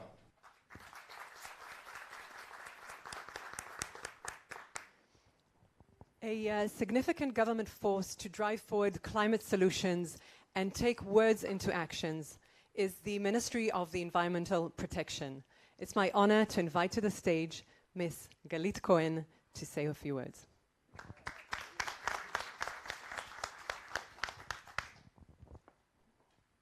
Friends, thank you very much. After those words that we heard from the President, Mr. Jaime Perez, and the Prime Minister, I hope that I'll give you some thought from our point of view. So I'm very happy to congratulate you on the launch of the Climate Solution Prize. As the world rebuilds after COVID, we face the triple crisis of climate change, biodiversity loss, and pollution. But this triple crisis has created a singular opportunity for Israel to play a global leadership role in developing the climate innovation necessary to reduce emissions while enabling sustained and sustainable economic growth. As you know, Israel has become well known as a startup nation. However, while our climate tech ecosystem is growing, it has yet to reach its true potential. Strengthening and broadening our clean tech ecosystem, as the Climate Solution Prize will help do, we will not only contribute to protecting the environment, but will create substantial economic opportunities and may contribute to regional peace.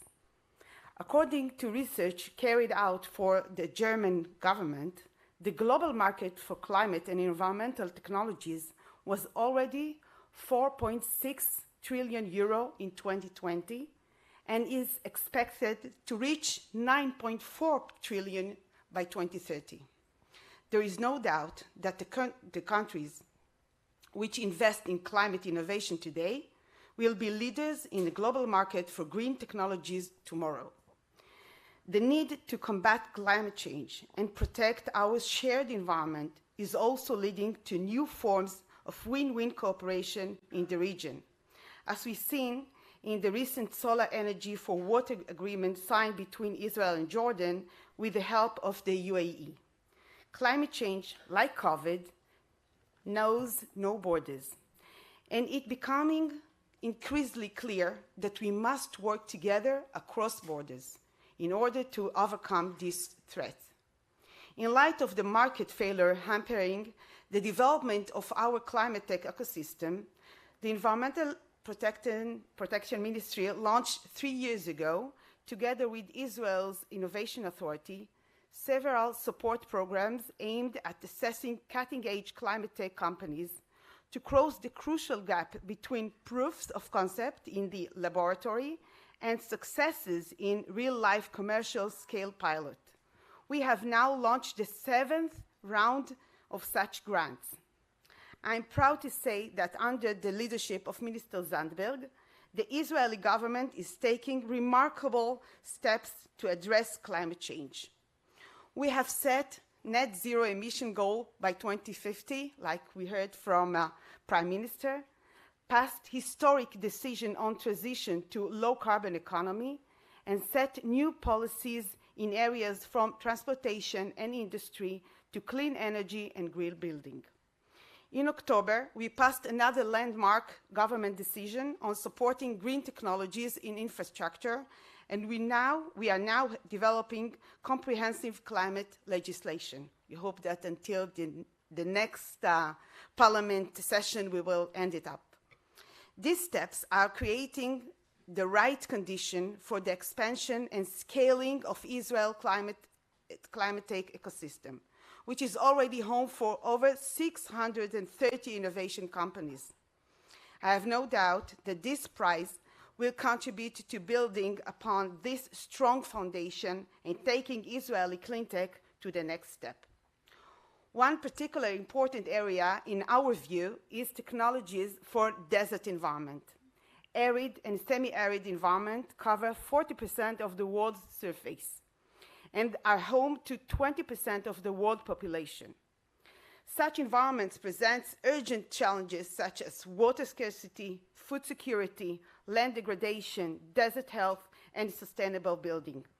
We have therefore partnered to establish the Desert Tech Innovation Ecosystem in the Negev, which takes a unique cross-sector approach, bringing together leaders from other sectors, from government agencies, municipalities, and international organizations, large multinational, small startups, and civil society, hospitals, universities, and Israel's world-class research centers. In order to develop the solution that can improve the livelihood and quality of life of millions of people in arid regions across the world.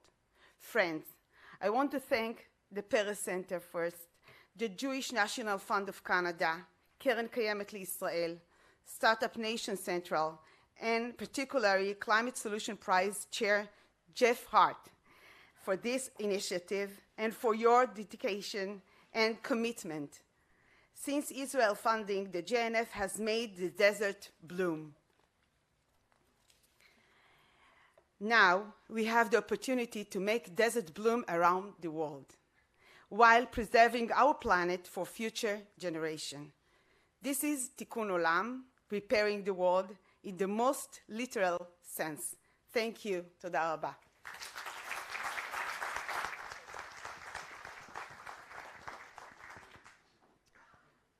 And now it gives me great pleasure to introduce another partner that has been absolutely instrumental in bringing this prize to fruition, Kakal Israel, JNF's Canada extended family here in Israel. Kakal has been deeply rooted in environmental work, from cherry tomatoes to reverse drip irrigation to forestry all around Israel, before carbon offset was even a trending phase. Now, KKL is leading the charge. Here to present KKL today, another strong woman. Without further ado, please put your hands together for Emily Shochat, Vice Chair of KKL.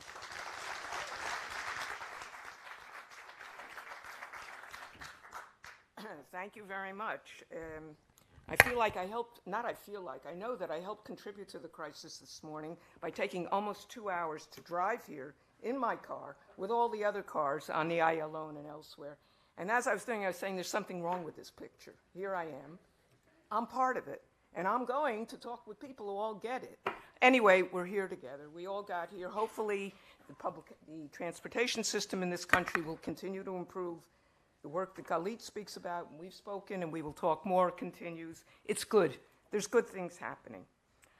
I'll not repeat all the names and all the positions if nobody minds. I think we all know who we're sitting with, and thank you to everybody involved, particularly to Jeff, there's no question. So now my more formal part that I had written, okay? What a delight to meet again as we join in our joint effort to battle the climate crisis moves to its next stage, the opening of the call for applications. But I must say, as I say the word battle, I cannot help but think about that as we meet here now, battles are raging. True battles are raging in Ukraine and in Europe, in Ukraine. Who would have thought that in 2022, Europe would be the scene of tanks, soldiers, and destruction of property and human life? May we all pray for quick resolution of this immediate threat to human life as we look forward to our own work to stop a much larger threat to mankind.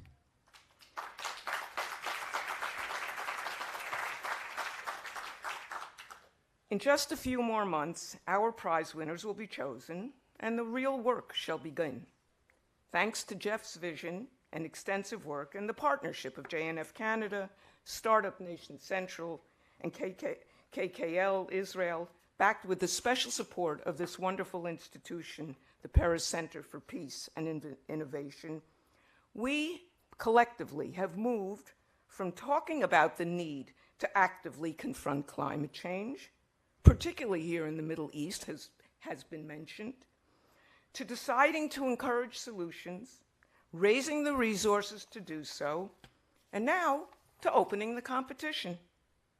I excitedly look forward to the next event in the process, the announcement of the prize winners in October.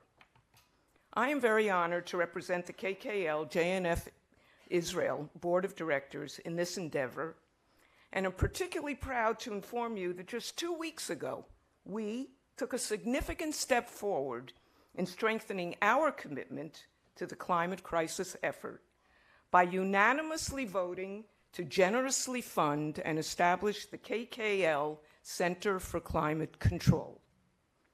The center, under the leadership of Lior Gottesman-Fischer. Lior, I don't know where you're sitting, but she's here in the back, and I suggest people get to know her during the day. She just began her work in November, works closely with Dr. Doron Markel, our chief scientist.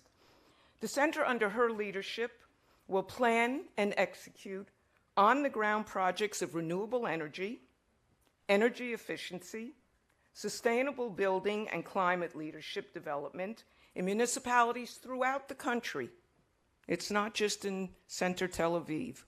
We're committed to working throughout the country in what's called the periphery, but not only. In addition, research and pilot projects related to renewable energies like energy storage and agrovoltage, water efficiency, and other environmental concerns will be continued, and some new ones begun. Although Lior began her position only in November, she and Doron have moved forward quickly. They well, as do we all, understand that every day, every week counts in this battle. Over the past few months, Israel has begun to move towards more ambitious climate targets. Galit, I would hope we can do even better. Not only me, but I'm sure we all do. And we see it as our responsibility to be among those, together with government agencies and others, and nonprofits and everybody, to lead the way to achieve them. I encourage you to speak with Lior and with Doron during the day today to hear about our work and to consider opportunities for joint efforts. Friends, I have no doubt that we shall succeed in making a difference. Not we, Kakal, we. I look back just a few years when skepticism and denial characterized the attitude of many, too many, towards climate change. Some of these folks are still around, but I am hopeful because, against the odds, efforts like ours and by governments and bodies around the world are being made, and a just and sustainable future is being born. In closing, I again thank Jeff and all our partners, and thanks to all of you who have come here today to take part in what I'm sure, promises to be a day of learning, sharing, and joining forces for a safer future. Thank you.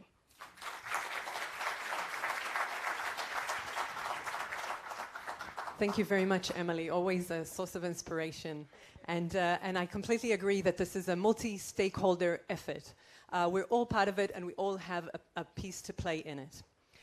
So a little bit about our agenda this morning and what we will be speaking about. We will have a corporate panel discussion led by Avi Chasson in just a moment.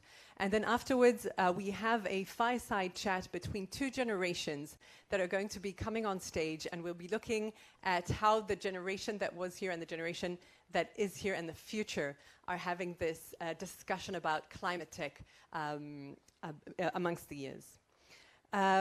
Afterwards, we will have a conversation, a four-way panel about the Israel climate tech sector.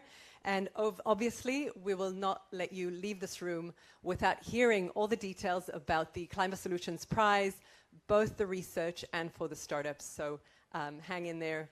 This is going to be a very interesting morning. So companies around the globe are under increased pressure from the investors, from employees, activists, the legislation and the regulation, obviously, and also the consumers to take meaningful action on sustainability and climate. And many of them are actually responding really nicely. So we have brought to you today some of the most meaningful organizations here in Israel that are not only doing, but also adamant to make a change. And actually, the faster the better. We're on the climate clock now. At Startup Nation Central, we host over 80 digital and in-person delegations from around the globe, and many are turning to Israel eager to find the right solutions for their sustainability challenges.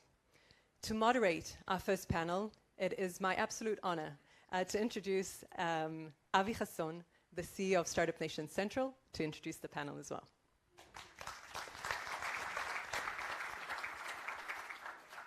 All right. Good morning, everybody. I'll grab the mic. Okay, we've decided on a no jackets panel, so I apologize for anyone not as fashionable as, but because we're talking about action here and about solutions, which we'll be focusing on. And I'm really pleased to be here today. It's an exciting initiative.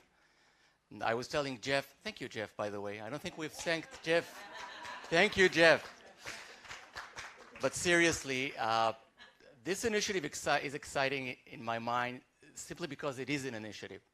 We're here at a launch event, which is exciting. But what's more exciting to me is the overall commitment to continue not just in the different tracks, but in ongoing actions with multiple solutions kicking in. And this is not the subject of the panel, but at Startup Nation Central, we've taken climate and climate technology as one of our primary areas of focus in the years to come. And this is the first sign of our commitment, but more to come ahead. So Michal has spoken about the private sector speeding up commitment to meet this challenge. And Michal has spoken about the demand that is coming from everybody, I guess, customers, partners, investors. And I can tell you even from my personal experience, this is a subject that is becoming quite prevalent around management teams, around the tables of boards of directors. And it's way more than just utilities, recycling companies, renewable energies. It affects each and every company at the private sector. If you can just put on the next slide a very famous quote that I'm sure you all know, but there's a lot of truth to that. Every company in every industry will be transformed by the transition to a net zero world. This means that there are risks associated with any business that is out there that needs to be mitigated, but there are equally interesting and exciting opportunities that emerge out of that. And what we're here today is really to talk about some of these trends with leading multinationals from all over the world, but also here in Israel. And I'm very fortunate to have this great group of speakers. Let me invite you onto the stage so we can start over. Eran, I see you sitting here. So Eran Levy, founder and general manager of Enel in Israel. Yeah, hi. I'll sit here. Yeah, so Enel has been doing a lot of things in the Israeli, from smart grid to energy. We'll talk about some of the initiatives. I still remember when I was still chief scientist, I think you started out here. So great to have you here with us. Aryeh Mayer, the startup representative. Aryeh is the managing director of Merck Life Science Israel, over 350-year-old company. So you've seen, I guess, multiple cycles in the world based out of Germany, and Merck does a lot of things around sustainability, one of which is the expansion of their corporate venture capital firm and ventures to an additional $600 million fund, including sustainability, climate, and other issues. Aryeh, thank you for joining us here. Amit, I see you right here. Amit Ariel, partner at Deloitte Catalyst, more and more putting ESG as a core focus, simply to meet the demand of their corporate clients that are, as I've said, are becoming more and more interested. And we actually need a productive person on the ground. So Omer Kulka, CMO of Kornit. Kornit is a local unicorn, a sustainability unicorn, I would say. Part of the fashion industry, which unfortunately is not known for its great sustainability and environment protection, but Kornit is disrupting that industry and bringing in exactly the right mindset, and we'll be hearing more of that. So again, what we'd like to cover here is really try to understand what sorts of demand is being created and what sort of opportunity it opens to the Israeli climate technology companies. I think it was discussed prior by some of the speakers, and we want to cover a little bit about that. I want to start with you. You have a very broad perspective of the market. And as I've said, sustainability and climate, ESG, it's becoming top priority for your organization simply because it's becoming a priority for your client and your global clients. And very interesting to hear really what you're seeing in terms of growing needs and regulation around ESG, specifically the E, the environmental part of ESG. Yeah, so good morning, everyone, and thank you for all the great partners. Just before addressing the question, I think this is a very historic day, right? The March 1 will always be remembered as the day that climate was really launched in Israel. And I think beyond the prize, thank you, beyond the prize, we always speak to our clients about if you build it, they will come, right? So it's not only the companies that will participate, it's just broader than that. And I think, and I know I'm going to say something big, I think climate should be the next cyber for Israel because we are in the perfect location to do that. We have the talent, we have the surroundings, we have the need, we have the regulation, we have everything. Now, Avi, to your question, I think that we are in a perfect storm. And because when you're going to see here corporates, and we serve many of our clients, many corporates. We are a huge corporate of our own, 400,000 people over the world. By the way, prior to COVID, flying every week around 200,000 people. Think about it. What does that mean? And how does the work look like after that? So, we've committed to net zero by 2030. We're part of the Davos Initiative, and also to drive change all over. But when you ask businesses why investing now, it's a strange question when you think about it, because will I affect the P&L today? The answer is no. But so why should I do that? And the answer is that environment is changing, but also society is changing. When we think about our customers, when we think about our clients' customers, when we think about our clients, when we think about the next generation of executives coming in together, then when we think about the regulators, when we think about all of that coming together, I think there's something very, very unique. Now, the challenge is that it's a really big animal to chase, right? It's so big sometimes. And you see what the UN published yesterday. It's like, are we too late? First of all, yes, right? We are too late. But I think we still can change. I think this is when we heard what the president said and what the prime minister said. I think Israel has a very unique place. Because even if Israel will be the perfect, net zero by 2030, not 2050, how much that will affect the world climate? Zero, right? We're a tiny dot. But the innovation that we create here is critical. And I think the way that we should leverage all of those energies coming together is basically looking into the eyes of the corporates that you see here and others, and basically help them unfold what climate change and climate challenges actually mean. So Avi, to your question, I think that right now businesses are in distress in general, and they see that if they will not address climate, they will not be there. No one will buy their products, no one will invest in their company, they will be not rated by the agencies, and it's almost like diversity and inclusion. If you're not there, you're anywhere. And that's an issue, and I think this is why we're all here representing, every big corporate in the world. Thank you for that. And I would just add, in addition, I think a lot of companies are understanding that with this problem becoming more imminent, there are serious threats to their actual businesses, not just the perception of their business. When you look around supply chains, when you look about business continuity, we're not far from impactful events that can really harm your business. And Arya, it's interesting to hear about, from the Merck perspective, what are the most pressing sustainability challenges that you see at your company? Well, I would like to share with you, a view of a global corporation like Merck that, has almost in every country in the world, they have some subsidiaries. And here in Israel, and, we are coming here to our small place, we have 3 plants. And I'm talking about the life science part.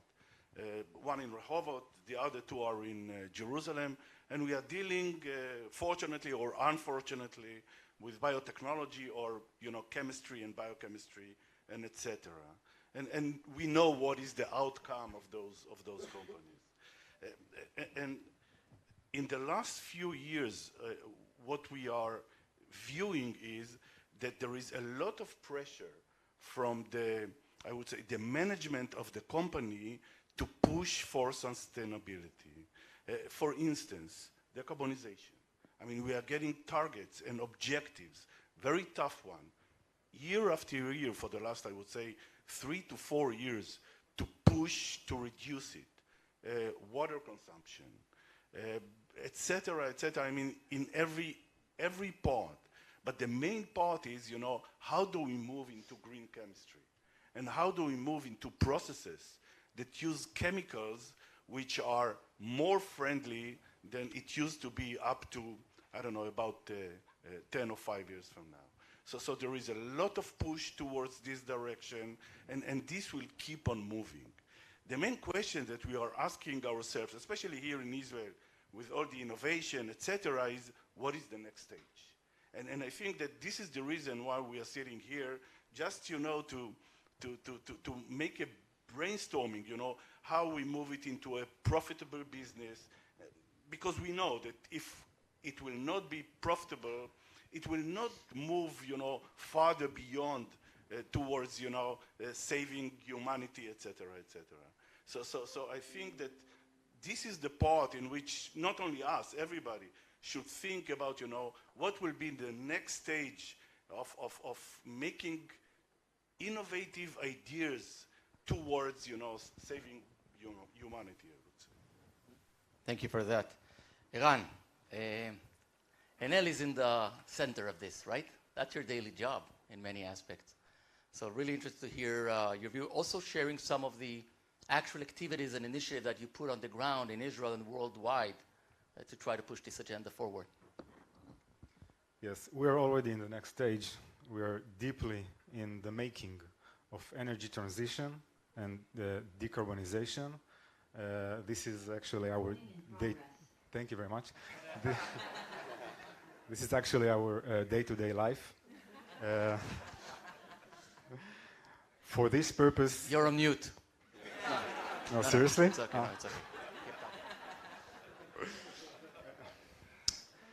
For this purpose, we are operating a global network of 10 innovation centers.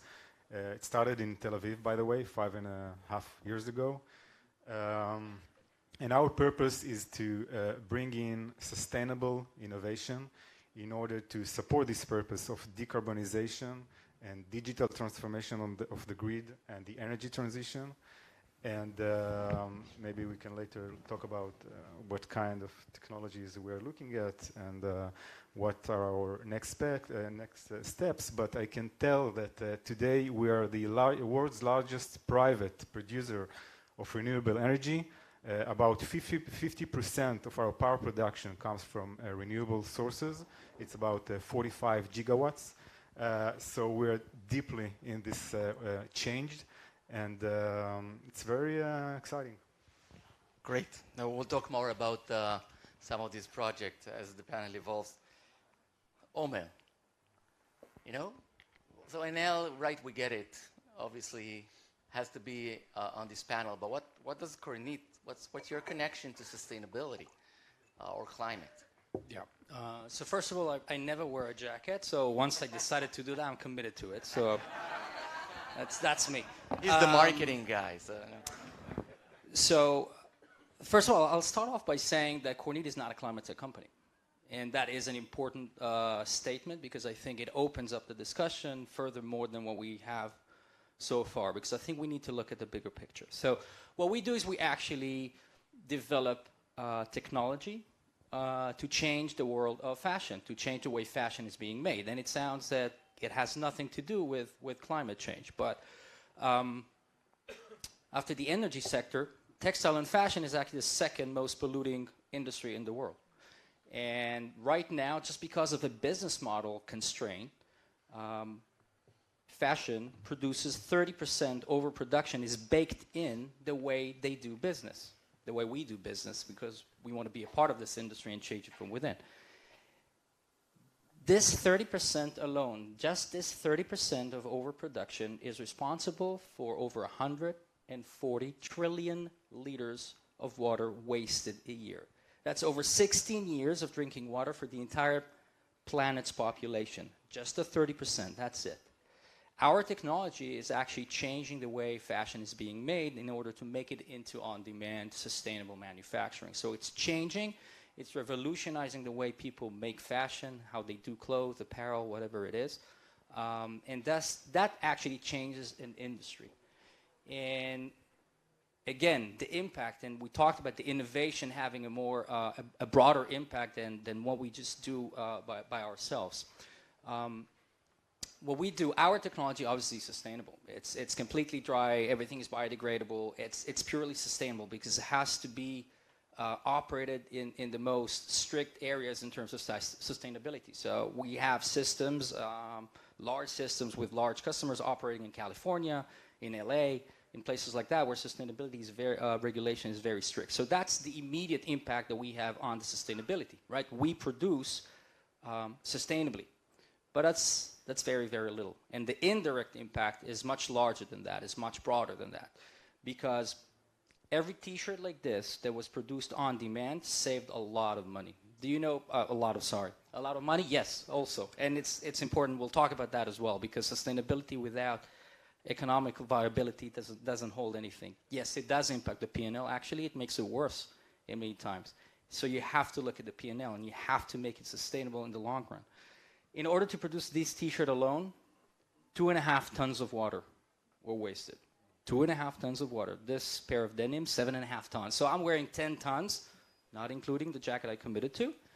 And if we don't do it on demand, if there are like 30% of those just not being consumed, chucked somewhere elsewhere, these are resources that were wasted. Everything was wasted. So changing the way we produce, changing the way we consume actually changes the way we behave and create a much larger impact on the environment, more so than our specific technology and the way it uses less water than the competitors. So I urge everybody to look much broader than just climate tech, much broader than just the direct impact you can make that making something dry, but actually look at the bigger impact and how we can really move the needle on a global scale rather than just our technology, our company, our customers. So that's our connection to.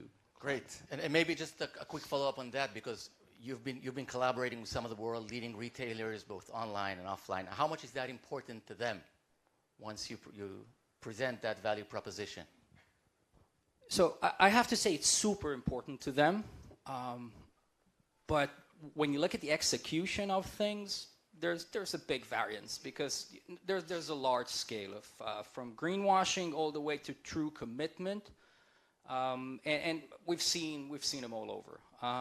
The good news is that everybody is going further away from the greenwashing, whether they want to or have to. It doesn't really matter at this point in time. Everybody's moving towards the real deal, so really saving this. So yes.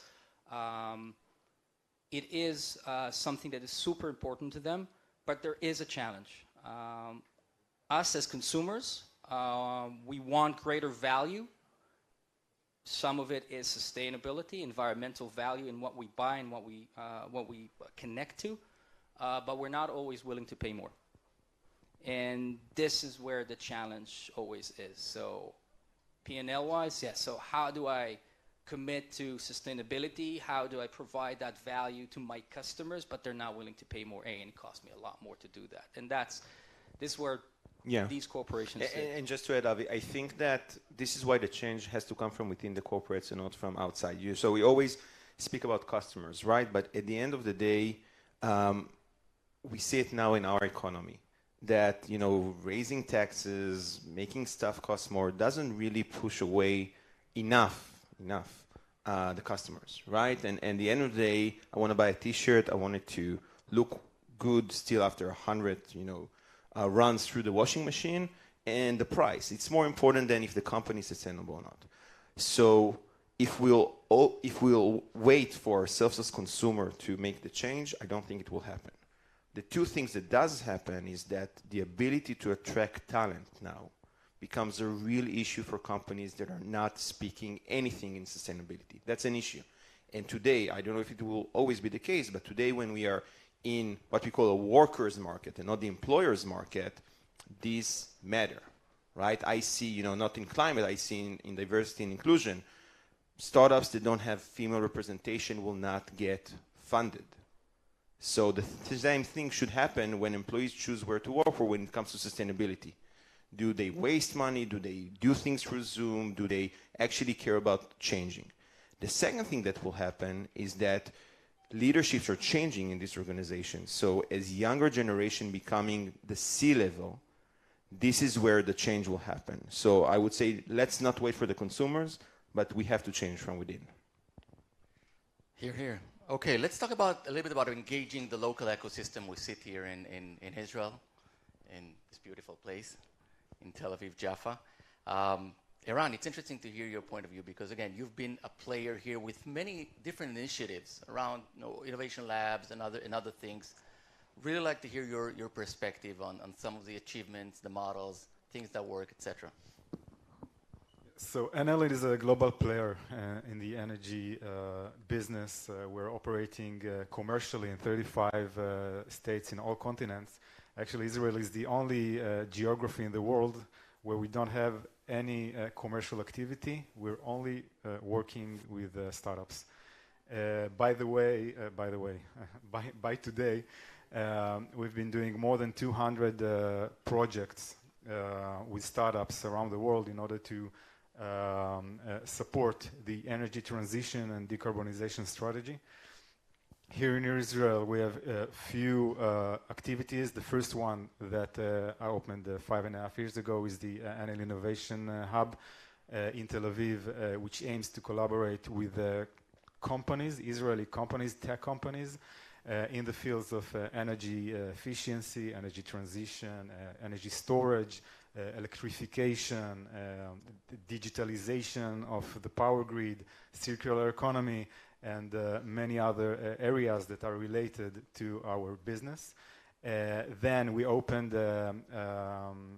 InfraLab in Haifa together with Shikun Binui that focused on construction tech, sustainable building, because we also a huge builder. All the power plants that we have, solar fields, wind farms, nuclear plants, everything we build on our own. These are huge building projects, so we want it also to be sustainable.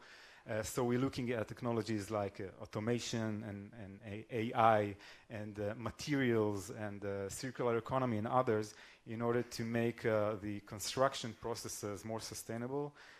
Then we open our third activity together with MasterCard in Beersheba. It's called the FinSec Lab, and it's focusing on, don't ask, but fintech and cybersecurity for the financial services, just because we got a license from the Italian government 2 years ago to be a digital bank. This is also interesting story. I can tell more about it later. But this is it's crazy, but somehow related to our energy business.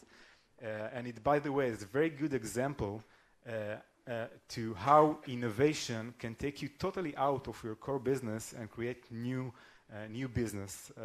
So we are going to be a digital bank and an energy company in parallel. And very soon we are going to open our fourth activity in Israel. It's a lab. Just signed new offices in the center of Tel Aviv. And in this lab, we're going to work with early stage startup in order to co-develop new technologies in order to, we are going to be focused on sustainable construction of renewable energy power plants. We are going to automate all this business, which is, this is a Fortune 100 company. This is a very, very big company.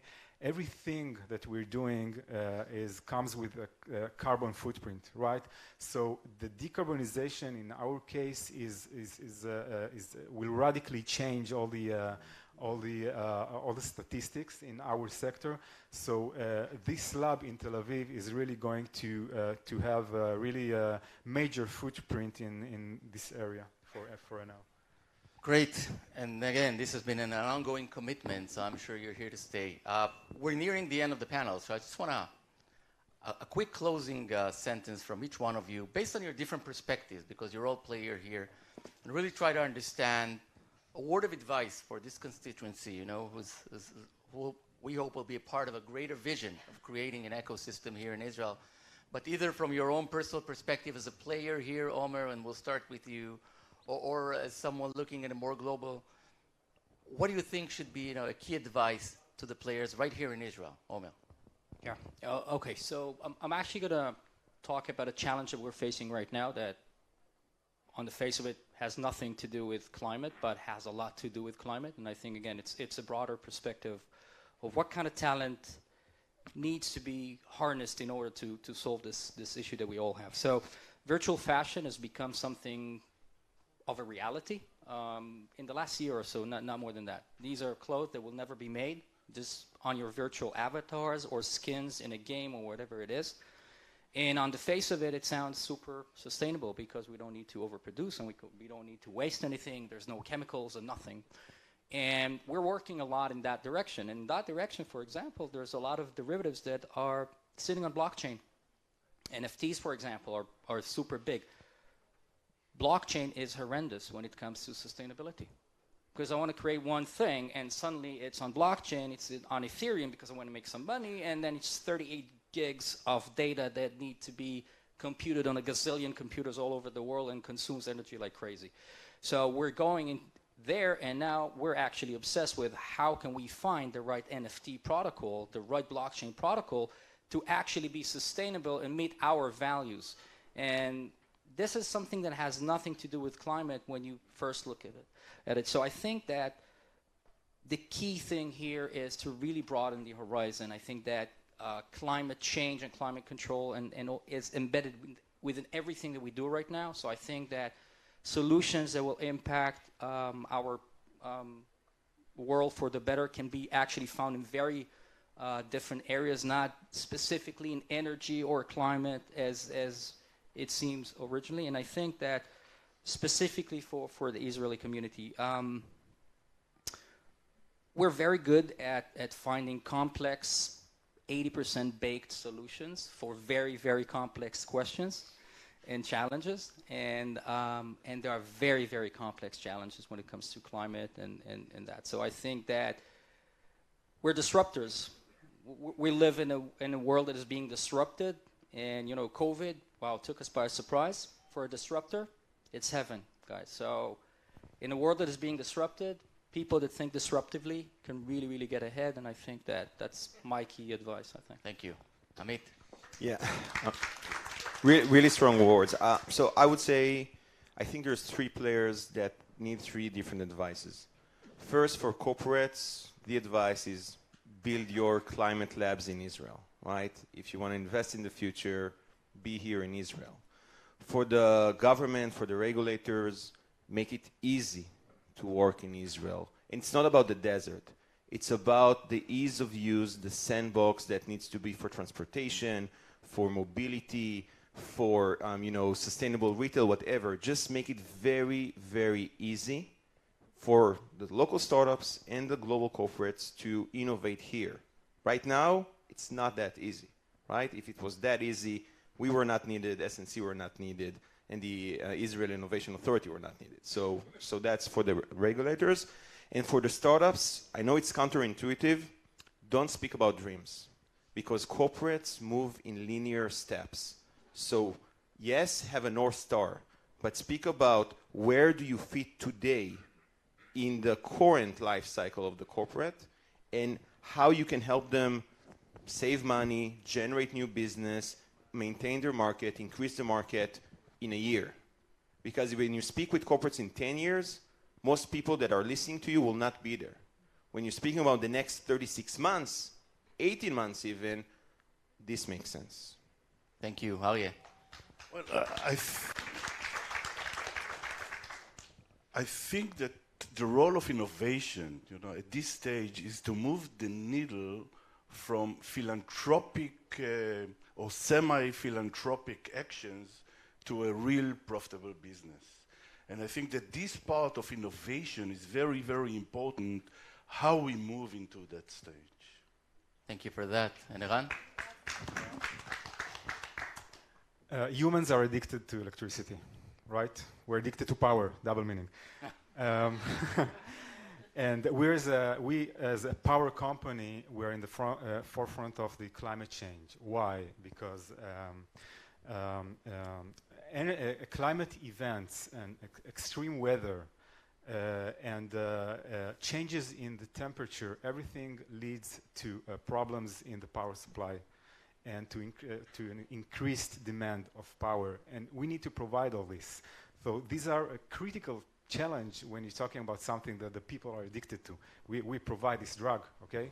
And we need to make a lot of changes from the way that we perceive this business till the bits and the bytes of how we operate everything and maintain everything in order to keep up with this climate change. Thank you very much. And I would just say that, at Startup Nation Central, we often say that our business model is importing problems, which is kind of weird, but that's what Israel does. Goes to your point, Omer. I think as demand grows, and the Israeli ecosystem is very much B2B oriented. So what we try to do is to identify those challenges, present them to the innovators sitting in this audience, but also out there in the ecosystem. Sometimes pivot existing technologies that didn't think they're actually suitable for that. Sometimes just bringing the power of the mind. And I think if we all do that collectively as an ecosystem, there's a bright future ahead, which is both doing good and doing well. So thank you very much for joining us. Have a great day.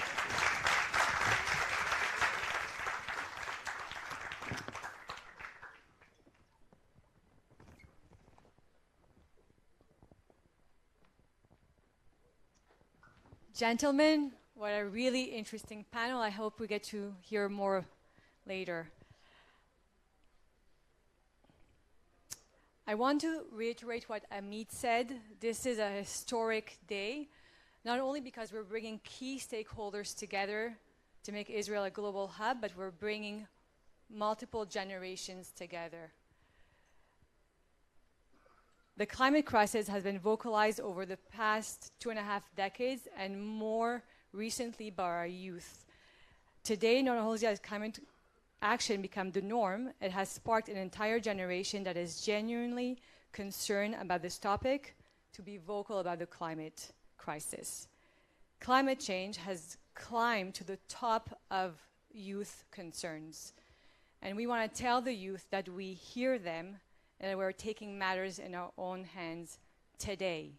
And we want to encourage them to join us, maybe.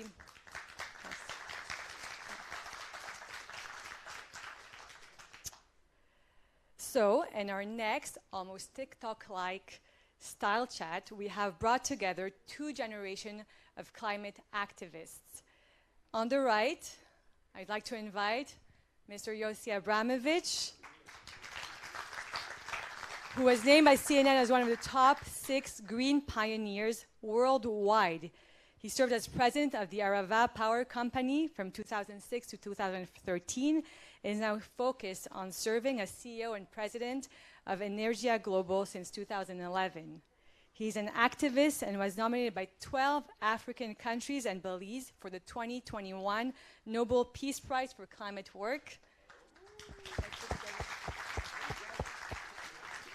The nomination is fantastic. And Nika Berdichevsky.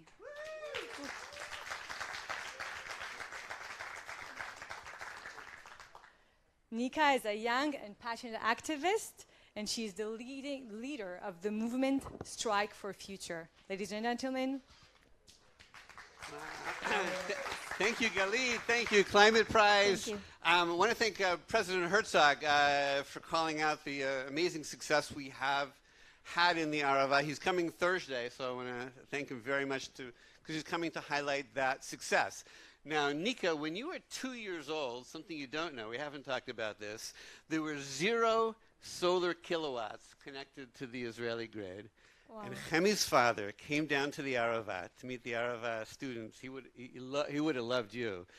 And at a certain point, he turned to me, and he did the Obi-Wan Kenobi, your only hope, I'll help you, etc. And he had a grand vision. He dreamed big. And he wanted the Arava and Eilat to be the first region to hit 100% daytime. And I had the privilege of coming to you 2 years ago to say, mission accomplished. And so he got us started in the Arava. Now, so when Jeff Hart cooks up this dream of Israel being a renewable light unto the nations sparked by this climate prize, of course I believe him. Of course I'm there. But it actually doesn't really matter what I believe. What matters is Nika and the next generation. So Nika, thank you. Tell us about what is Strike for Climate and how did you get involved? So, Strike for Future is a global movement that started 4 years ago by Greta Thunberg, who decided to do a strike every Friday in front of the Sweden Parliament. From then, it became, and it got bigger. It became a global movement, and we here in Israel represent the Israeli movement of Strike for Future. Yeah, how did you get involved, though? So, in August 2019, I was sitting at home when I saw a post on Instagram about the fires that were happening in the Amazon rainforest. And I felt that something was going wrong because I knew that the Amazon rainforest represents 20% of our oxygen that we all breathe. And so I thought, how is it possible that people are burning the forest if our oxygen and plenty of lives live there? So I decided to search on the internet for some information about what's going on, and I came across a strike on the same week, on Friday, on my school hours. So I decided I will go after my school, after my lessons. Thank you. So I decided I will go to the strike after my school lessons. I called to my two best friends and I asked them if they want to come with me. Unfortunately, they said that the issue didn't interest them. So after thinking a lot, I decided to come alone. When I came to the strike after my school hours, I felt a certain feeling of identification with the people who were there. I saw signs and people screaming and shouting, climate justice, there is no planet B, stop fires in the Amazon. I gave my phone number to the people who were there, and that is how I joined to the movement. Right now, I am active in the realm of governmental team in our movement, and that is what I do. And I've seen her at rallies, at the Knesset, and of course here.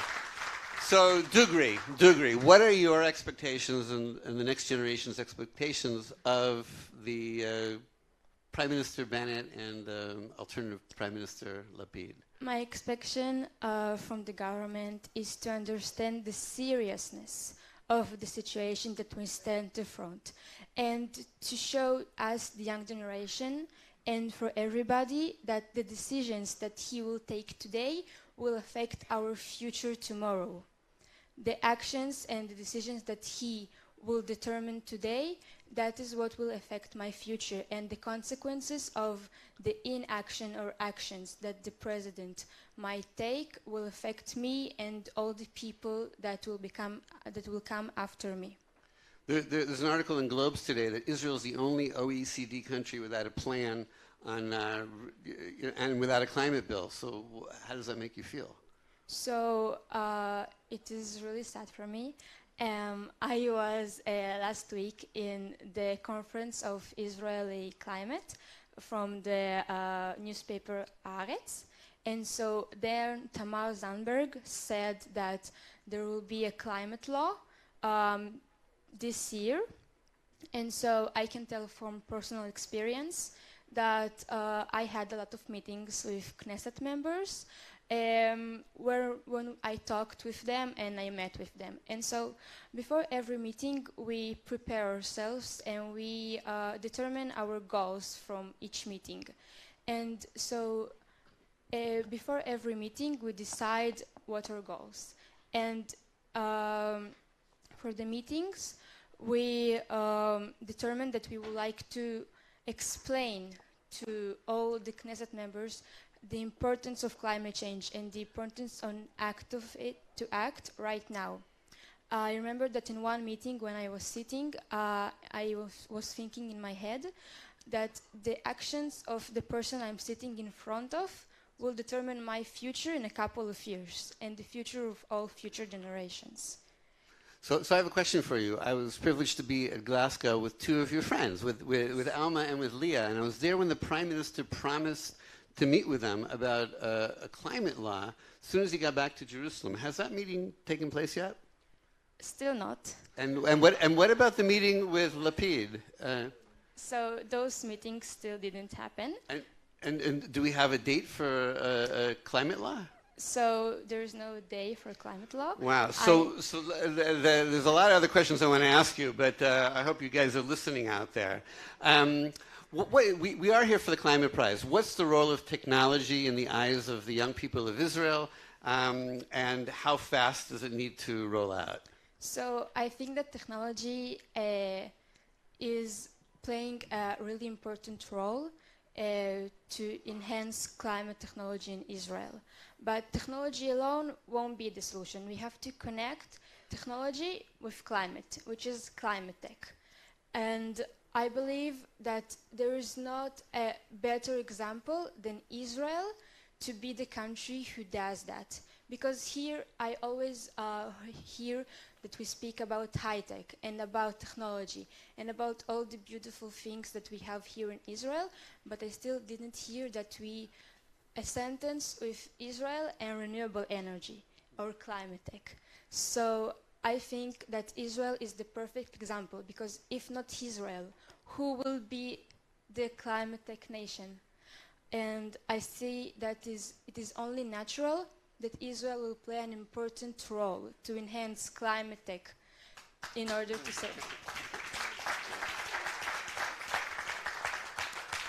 save the planet.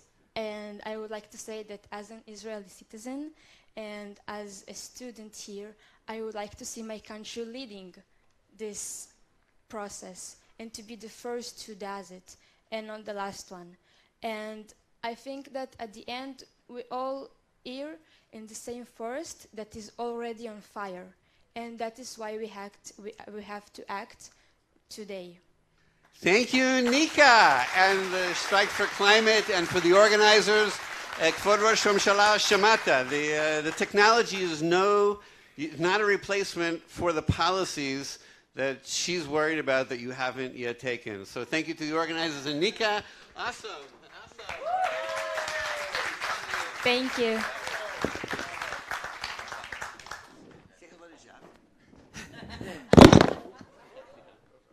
Thank you, Nika. Thank you very much for that. And thank you, Yossi. Thank you very much. You're always putting us on a clock, Yossi. It's always about do it and do it fast, isn't it? And they were both touching on the topic of climate tech and finding solutions, and many of you in the audience are part of those solutions. In our next panel, I'd like to invite Yael Weiss, our head of climate tech at Startup Nation Central, to talk about those solutions, the opportunities and the challenges that the sector is facing. Yeah. Thank you, Michal. Thank you, everybody, for being here today. We're very, very excited to be kicking off this initiative. We've heard from the beginning of the morning about the urgency around climate change. We've heard about the perspective of the private sector, the younger generation. It's now my pleasure to be moderating a panel that's going to deep dive into what climate tech means, what are the barriers and opportunities for the Israeli ecosystem. And so in this context, I'm honored to invite my esteemed speakers, three key stakeholders that are playing their part in building the ecosystem in Israel towards aligning it more with climate change. It's my pleasure to invite Ari Siegman, the Chief of Staff and Director of Business Development at the Innovation Authority, who is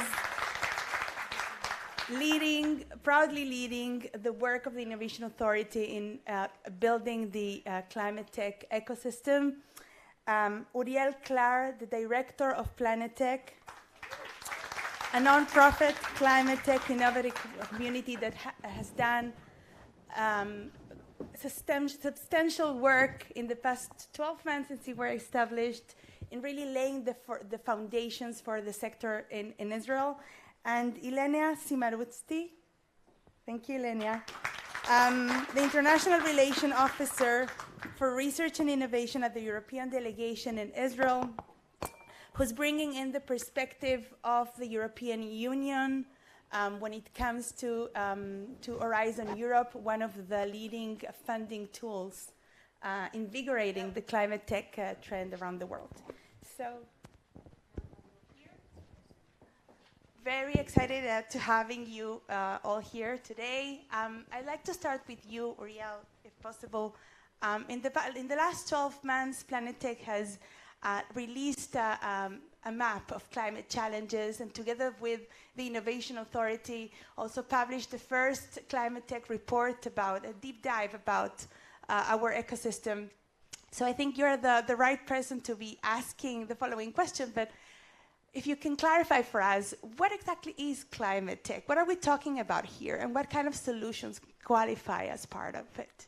Okay, so first of all, thank you for inviting me to this panel, and thank you everybody for organizing this important event and initiative. Actually, this is the question that I asked myself 12 months ago when we started up Planetech. What is it? So we started by understanding and learning about it and bringing the experts from Israel and outside of Israel and understanding this. And basically it's quite simple. It's looking at two main ways to tackle climate change. The first one is mitigation. The second one is adaptation. That's it. Mitigation, reducing greenhouse gas emissions. That can be done by decarbonizing our economy or taking carbon outside of the atmosphere. And adaptation, this is how we manage and adapt to the changing climate. So the extreme weather events and the fact that we're affected by climate change already now, these are the two paths. And I think that in this landscape, we see many, many sectors and many industries. So that's not just the sectors that we usually think of. So right, there's the energy sector and mobility sector that we used to think of when we speak about climate change. But actually there's so many other opportunities. Think of materials, waste, supply chains, food, agriculture, food waste. All of these are responsible for both mitigation type of technologies and adaptation. And I think that it's important when we speak about climate tech, we include all of them and think of all of them and not just get into the, the usual suspects and only highlight them, because unlike usual high tech, when we look at one, or specific indicators, which are business indicators, here we need to speak and think of climate indicators. What is the potential for removing or reducing greenhouse gas emissions? And that's something that you can compare between different sectors. And again, in all of the industry, basically, everywhere. So when we worked together on the first report, we actually sliced the entire sectors of the Israeli high-tech for their climate positive part and the non-climate positive part. And you can see just one example in the mobility sector. Not all smart mobility companies are part of climate tech. Those who are part of autonomous vehicles are not considered as part of climate tech. That's not our decision, that's like a global thing. So it's really important to understand that it's not like everything is climate. That's not the case. You need to be careful about how you look at every company and every technology. So that's quickly about climate tech. I think we very much agree on the perspective. It's about putting eyeglasses. Yeah. Eyeglasses that are climate in order to understand, to screen the ecosystem and understand what kind of solutions are relevant to face the climate challenges. And that's what we're talking about today. Ari, if I may turn to you now, the Innovation Authority is playing an important role, both providing funding for the ecosystem, but as well as top-down launching initiatives to really build the infrastructure for the innovation ecosystem in Israel. Can you tell us a bit more about what you're doing in the connection with sustainability and climate? Yes, first of all, good morning everyone, and thank you for inviting me for this important event, groundbreaking if I may add so.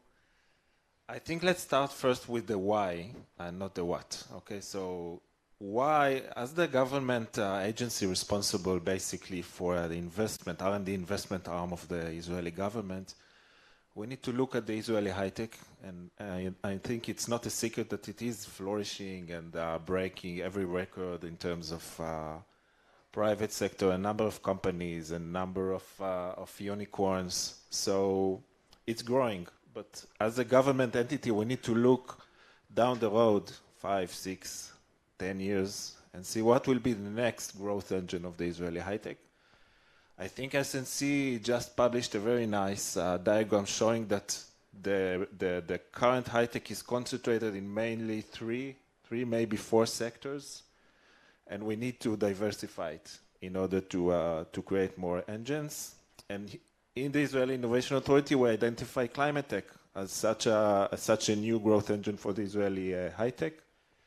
In our report, I think we quoted a very nice diagram of BCG. I think Prime Minister Bennett related to it in his blessing.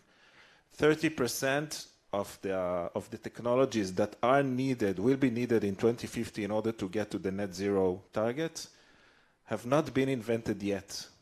I'm not sure I think it's unprecedented in every other sector, technology sector, meaning the climate tech has a huge opportunity, business, also impact on the planet, but business. Let's talk about business.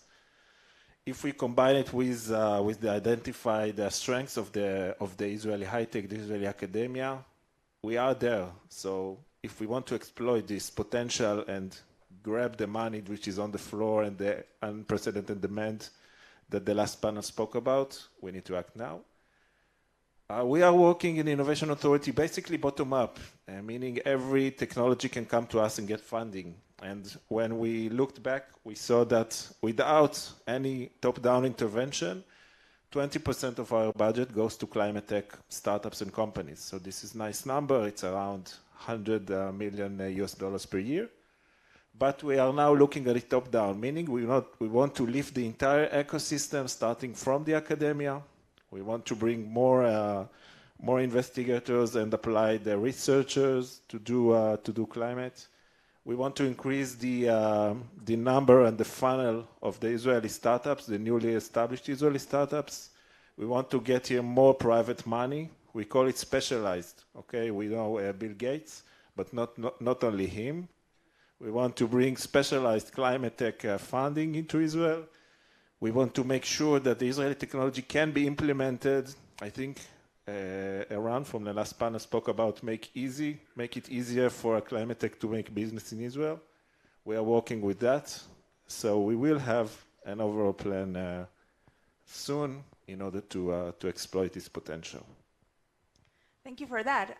Perhaps also worth mentioning the new incubator that was recently established in this field. Yeah, we have a new incubator dedicated to climate, called Net Zero, but we have another one which is the kitchen version 2. We will do alternative protein, which is also climate. So in our last tender, we selected 2 out of 4, which will be dedicated to climate. So this is a change. Very exciting.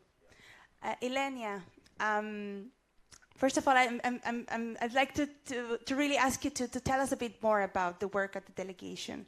What are you doing? What is your connection to the topic? Sure. First of all, thank you for inviting me to this very interesting event. It's very nice to see you all after so many recording in process meetings. It's my first physical event after 2 years and after 3 months since I moved to Israel. So thank you, Jeff, since I'm here. I would like also to join. I'm very happy to participate in this very interesting event for the launch of the Climate Solution Prize, which is a very innovative and inspiring way to contribute to the fight against climate change. There's also some sunlight in these very dark days for the EU. I'm Oren Shemesh Segal from the Research and Innovation section of the EU delegation to Israel. The Research and Innovation section was created in 2018 with the objective of promoting cooperation between Israel and the EU in research and innovation, strengthening the ties between the Israeli and European innovation ecosystem, and furthering the regional cooperation in science, technology, and innovation through science diplomacy initiatives. The specific mandate of the section was to ensure a smooth and successful implementation of initiatives projects under the Horizon 2020 Research and Innovation Framework Program, and further to that, to negotiate the association of Israel to the new research and innovation program, the Horizon Europe, which will run until 2027. Under the Horizon 2020 program, Israel was one of the most successful associated countries in terms of participation. It ranked second in the European Innovation Council pilot and first in the small and medium enterprises program. And last December, Israel signed the association to the Horizon Europe program, which earmarks 35% of its budget to environmental and climate solutions to reach the market, rapidly impacting growth and job creation positively. And it's exactly within the framework of Horizon Europe that Israel and Europe need to pull together strengths, resources to empower, spur our researchers and innovators to provide the green tech solutions of the future. And I invite you all to reach out to us and the Innovation Authority to discover about the opportunities, funding opportunities, cooperation opportunities provided in the framework of Horizon Europe, but also by TAIEX and twinning European projects. Such an important angle, of course. And you mentioned, when we were meeting before the panel, you mentioned, and it was also highlighted in your report, that despite the big potential out there, still Israeli companies are not that much engaged with Horizon Europe. Can you tell us a bit more about the barriers that you're seeing? Yes, exactly. Both the impact assessment from Horizon 2020, but also a recently funded EU study from 2021 tell us that Israel has a great potential to become a world-renowned hub in green technology and to lead on the fight against climate change together the EU. Nevertheless, the low figures of participation of Israel into the green calls from under Horizon Europe tell us that there are, under Horizon 2020, there are still many untapped opportunities and obstacles to be overcome for our cooperation to fully deliver on climate objectives. These obstacles lay especially in the difficulty of aligning the regulatory frameworks, the policies and the technological efforts deployed in the framework of international agreements such as Paris Agreement or the Agenda 2030. And in the specific case of Israel, the EU study tells us that identifies 5 main challenges, which are the lack of incentives for researchers to engage in climate tech projects for the low commercial interest, but also the lack of funding for the early stage of environmental projects, and the also unfavorable perception of the the EU market by Israeli startups, which is seen as very fragmented, with each member state having its own regulatory frameworks, language barriers, needs. But the study identifies also opportunities, tools, solutions to overcome these challenges. And these solutions are the creation, for example, of dedicated impact fund for climate tech with a risk loss absorption mechanism, or the setup of a all-in-English platform for presenting all the tools, opportunities for the Israeli startup to reach the European single market. So there's no doubt that there's a lot of opportunity that can be explored in that area. So I'd like to turn a bit more the conversation around, the barriers and the vision moving forward. So if you can, I'd like to invite you, each of you, if you can briefly reflect, because we have we don't have much time, but really briefly reflect on what is holding back currently the Israeli ecosystem. What's your vision for it? Sure. So I think that we have an amazing opportunity to take the Israeli high-tech, the conventional one, the high-tech that is generating blockchain technologies and data solutions and cloud solutions that are not touching climate tech today, and try to shift it, both talent, capital, and the companies themselves to work on climate change. That's where we're still not reaching the full potential. So that's with the usual high-tech. Now, with the companies that are already in climate tech, most of the hundreds of companies that are classified as climate tech do not acknowledge that they're part of this, do not communicate it, and don't quantify it. That's a potential, again, that we have to fulfill. And if we do not do that, the Israeli startups in the climate tech arena will lose to their European colleagues every time when they get to a climate tech VC, every time that they get to a corporate, because they cannot speak about it.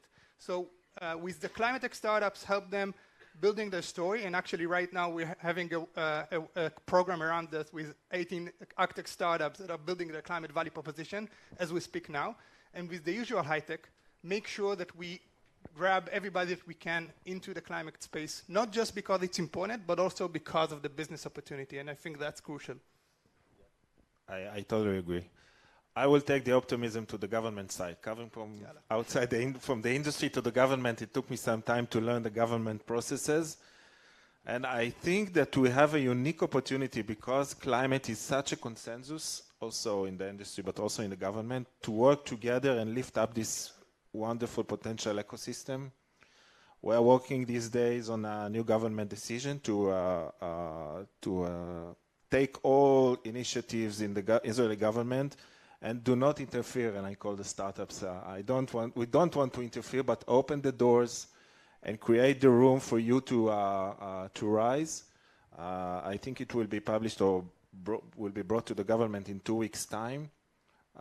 So it will be good news for the industry and for us as an ecosystem. And one example I want to bring on such a cooperation opportunity between government and private. You know, it's the work, the incredible work that we've done with Planetech, a government entity with a very new and young community.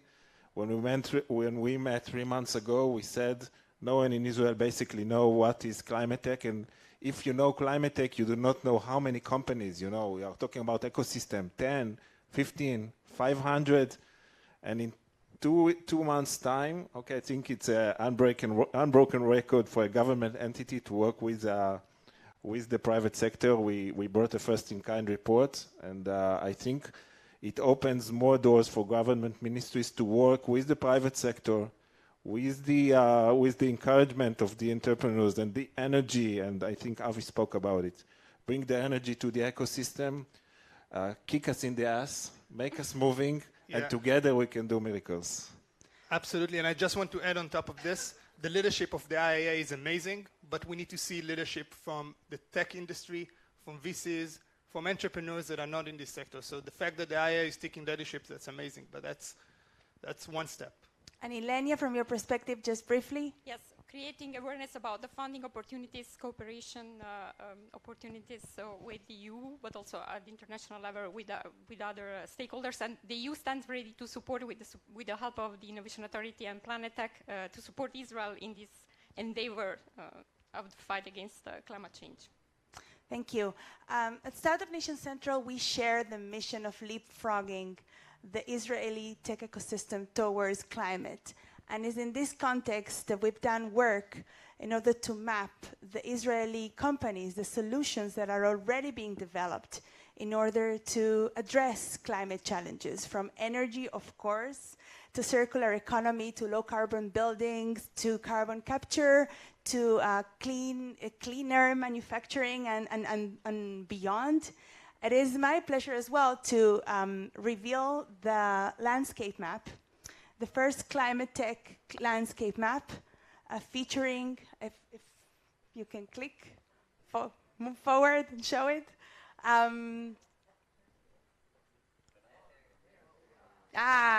Here it is, what I'm talking about. So this is a work that is based on the data that we have at Startup Nation Finder, the innovation business platform. Yeah, it's interactive, you can see. It's gonna go back, don't worry. Over the past year, we've been laying the foundations in order to identify what makes a company relevant to the conversation of climate. A lot of that is based on the challenge map that was published by Planetech as well last year. So we share a similar language. And we've mapped over 700 Israeli startups, innovative companies that have solutions that are relevant to the conversation. This map shows of almost 180 of them. I invite you to click on the map. You'll receive it on your emails, and it's also downloadable from our website. And it's interactive. It leads you to the profiles of every company on Startup Nation Finder, where you can find additional curated information about the companies, what their solution, their markets, their funding. And we hope that this asset will serve the ecosystem as well to understand what is already being developed in this sector. So thank you very much to all three of you. Thank you,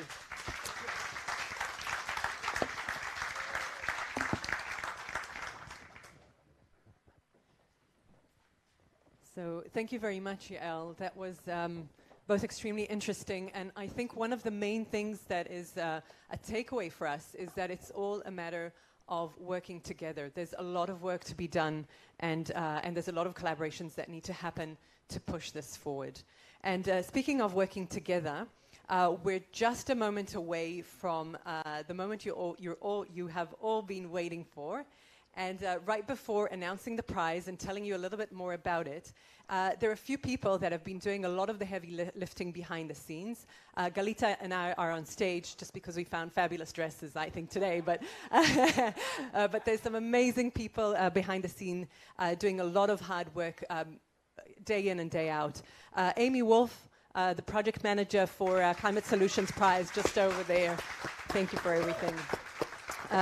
From our Startup Nation Central team, Omer Maron, Chanel Itzhaki, Isabel, Daniela, Ophir, Ruth, and Dana, who are kind of taking control and making sure that we're getting the broadcast home as well. So thank you to all of you guys for your hard work. Obviously, the KKL team, Lior, where are you? Lior Weintraub. Okay, so Lior, another key person from KKL. Tomer as well, Shariel, Nave, all the way in Dubai as well. Ronnie, thank you all of you. And obviously the JNF Canada team who have been working day and night, literally, over the last few days, working 24 hours because there's 7 hours behind us. Phil, Muriel, Jason, and Angelica. And obviously from KKL, a special thank you to Doron Merkel, who has been a key, significant person in bringing this all together. And thank you for all your efforts. All right, so for you, those are just names. Creating this prize requires many efforts, countless hours, bringing this not only to Israel, but really for the world. But there's one person who's been the vision. And I know he really, really hates me right now. But I'd like to tell you a little anecdote that probably none of you really know. So about 2.5 years ago, we approached Jeff for another project, which we'll not talk today about. But it kind of didn't sit well with him. And he thought about it. And a month later, he called us and he said, you know what? I'm not going to just complain. I'm going to do something about it. Let's do something back to the JNF core, the roots, the DNA of JNF. Let's do something that is environmental, that hasn't been done in the past decade. I want to plant a mangrove tree forest in Israel. And so we tried. We did a lot of research with Cacao. we talked to the foresters. We really, really tried, but it couldn't be done. Israel doesn't have enough water. It doesn't have the resources to plant a mangrove. So I challenged Jeff. I said, okay, you know, we're on to something. Let's dream bigger. Let's dream big. And so this is where we are today. This was the big dream, the Climate Solutions Prize, because the essence of Jeff is the vision, but also the action, because I'm going to quote my good friend Jonathan Goodman, a vision without execution is just a hallucination. So vision, action, but also heart. It's no coincidence that Jeff Hart, last name is Hart. So without further ado, ladies and gentlemen, let's all put our hands together for the one and only Jeff Hart.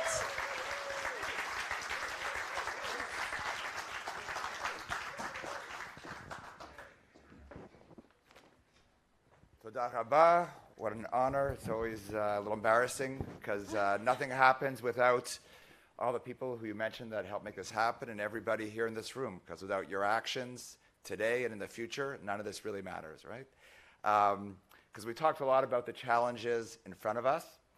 And back in 1948, I like to say that very few people believed it would be possible at all for the state of Israel to overcome the existential threat in front of it on the first day of a nation as coming attack from many armies, many times their size, were coming at the country.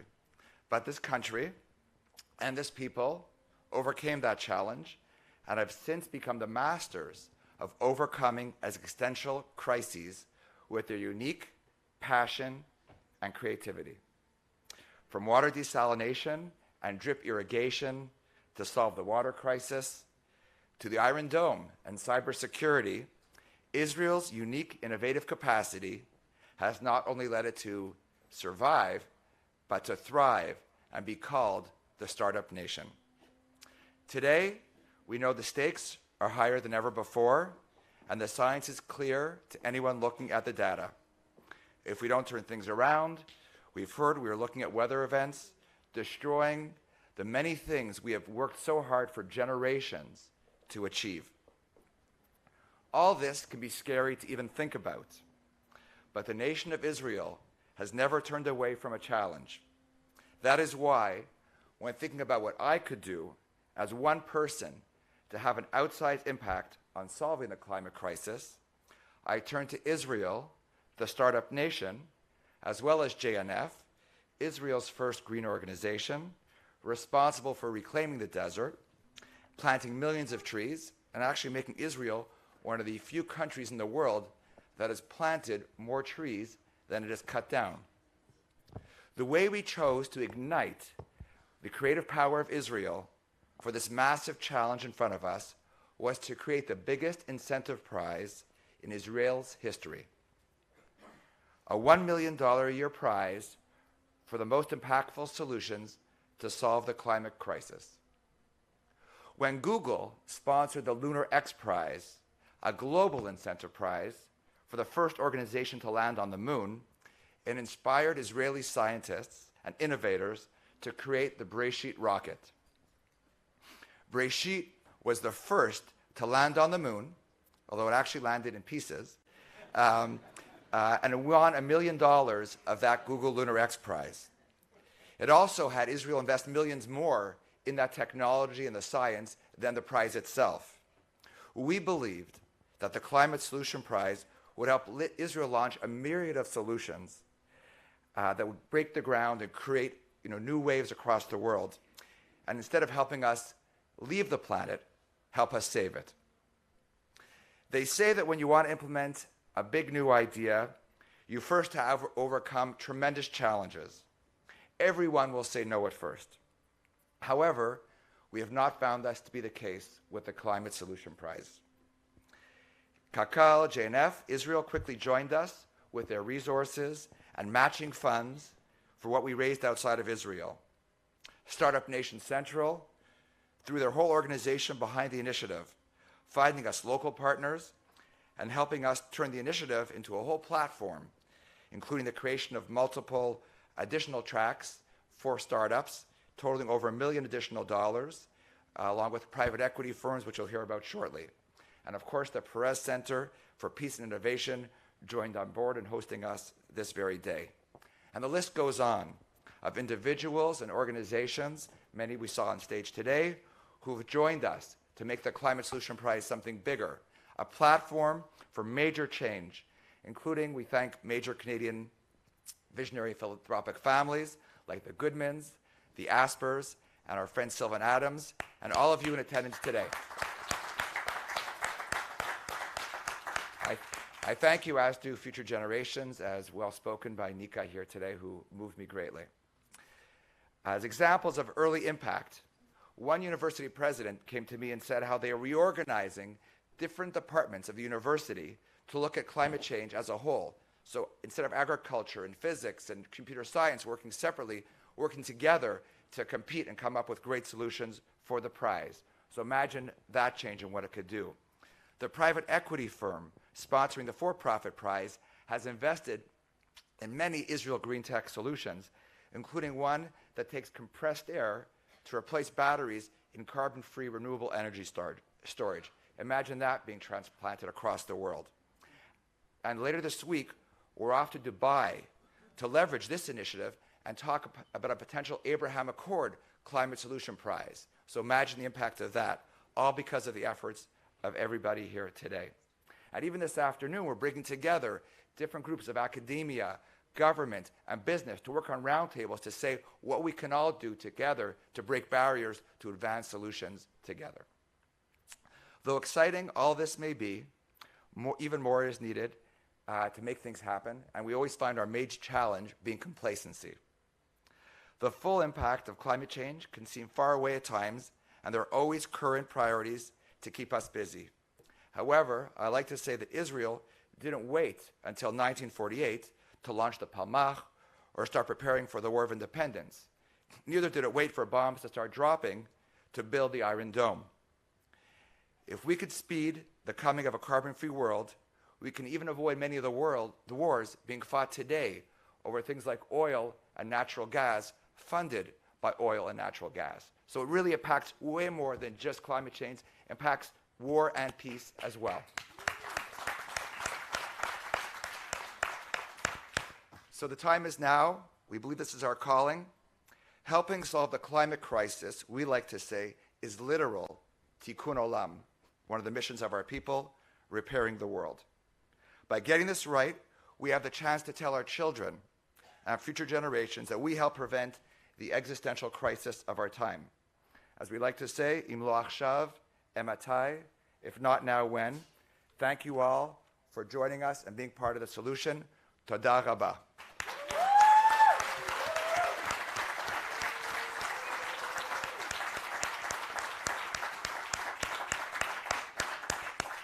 And now, to help us explain the Breakthrough Research Prize, which we're funding, I would like to call upon JNF Canada President, Quebec Region, Karen Aflalo, and JNF Canada National CEO, Lance Davis.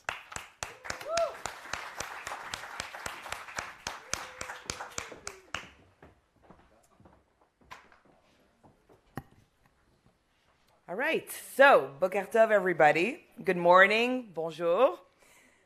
We're thrilled that you're all here with us today. What an exciting day for all of us. Thank you, Jeff, for introducing the Climate Solutions Prize. As Jeff mentioned, the challenge in front of us is critical. To meet the scale of the challenge, with the help of our partners, the Climate Solutions Prize initiative has grown to become a platform for change. Leading this initiative, JNF Canada is joined by KKL to bring forth the Breakthrough Research Prize, a key element of the initiative. The primary goal of the Breakthrough Research Prize is to help solve the climate crisis by galvanizing scientists, engineers, and researchers in Israel to develop breakthrough climate solutions. Selected teams will use awards from the prize to further their research, knowing there can be major funding for the best ideas. Good morning, everybody. It's wonderful to see so many old friends and new friends. And I am just thrilled to be back in the country after 2 years. It's been way too long, and it's such a delight to be Ba'aretz. So for decades, JNF Canada has been planting trees and creating green spaces, among other environmental projects all across Israel. Because of our historical and organizational DNA, JNF Canada is uniquely positioned to lead this initiative, which we will build upon our existing work while making an even greater impact. The annual funding for the prize will be $1 million US. From within that envelope, grants may be awarded to up to 4 teams. We are planning to award the first Breakthrough Research Prize in October. So to be eligible for consideration, proposed solutions must focus on one or more of the following areas: innovations to reduce greenhouse gas emissions, innovations to improve energy efficiency, renewable energy, and/or energy storage, or innovations to increase carbon sequestration, whether by natural or artificial systems. In addition, the solution's proof of concept must have been validated. The solution must be in or entering into its developmental stage, or the solution must be on the verge of commercialization. Awards will be made to teams from Israeli nonprofit qualifying organizations only. This includes recognized institutions of higher education in Israel, research institutions recognized by Israel National Science Foundation, nonprofit research institutes in Israel, such as hospitals, regional research and developmental centers, as well as nonprofit environmental organizations, or nonprofit incubators, legally affiliated with one or more of the foregoing organizations. So, eligible teams will provide an initial submission available on the Climate Solutions Prize website. All valid initial submissions will be reviewed by a scientific evaluation committee, which will invite the top 25 to submit a detailed submission. And we hope this committee will have lots and lots of work, because we really want to encourage every organization to be a part of this competition.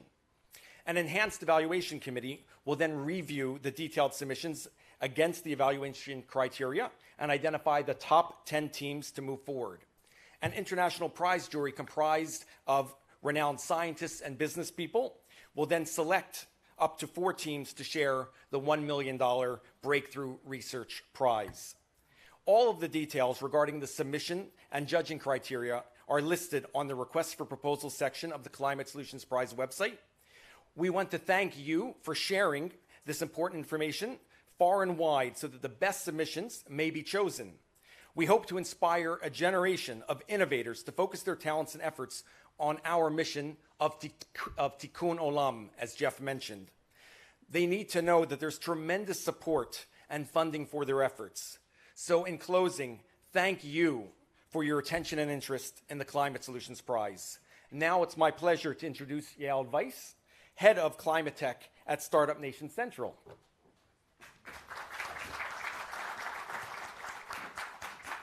Thank you, Lance and Karen. In parallel to the Breakthrough Research Prize, we're launching today the Climate Startup Challenges, and it's my pleasure to speak a bit about that. What started, the Climate Solutions Prize is being enhanced by a growing list.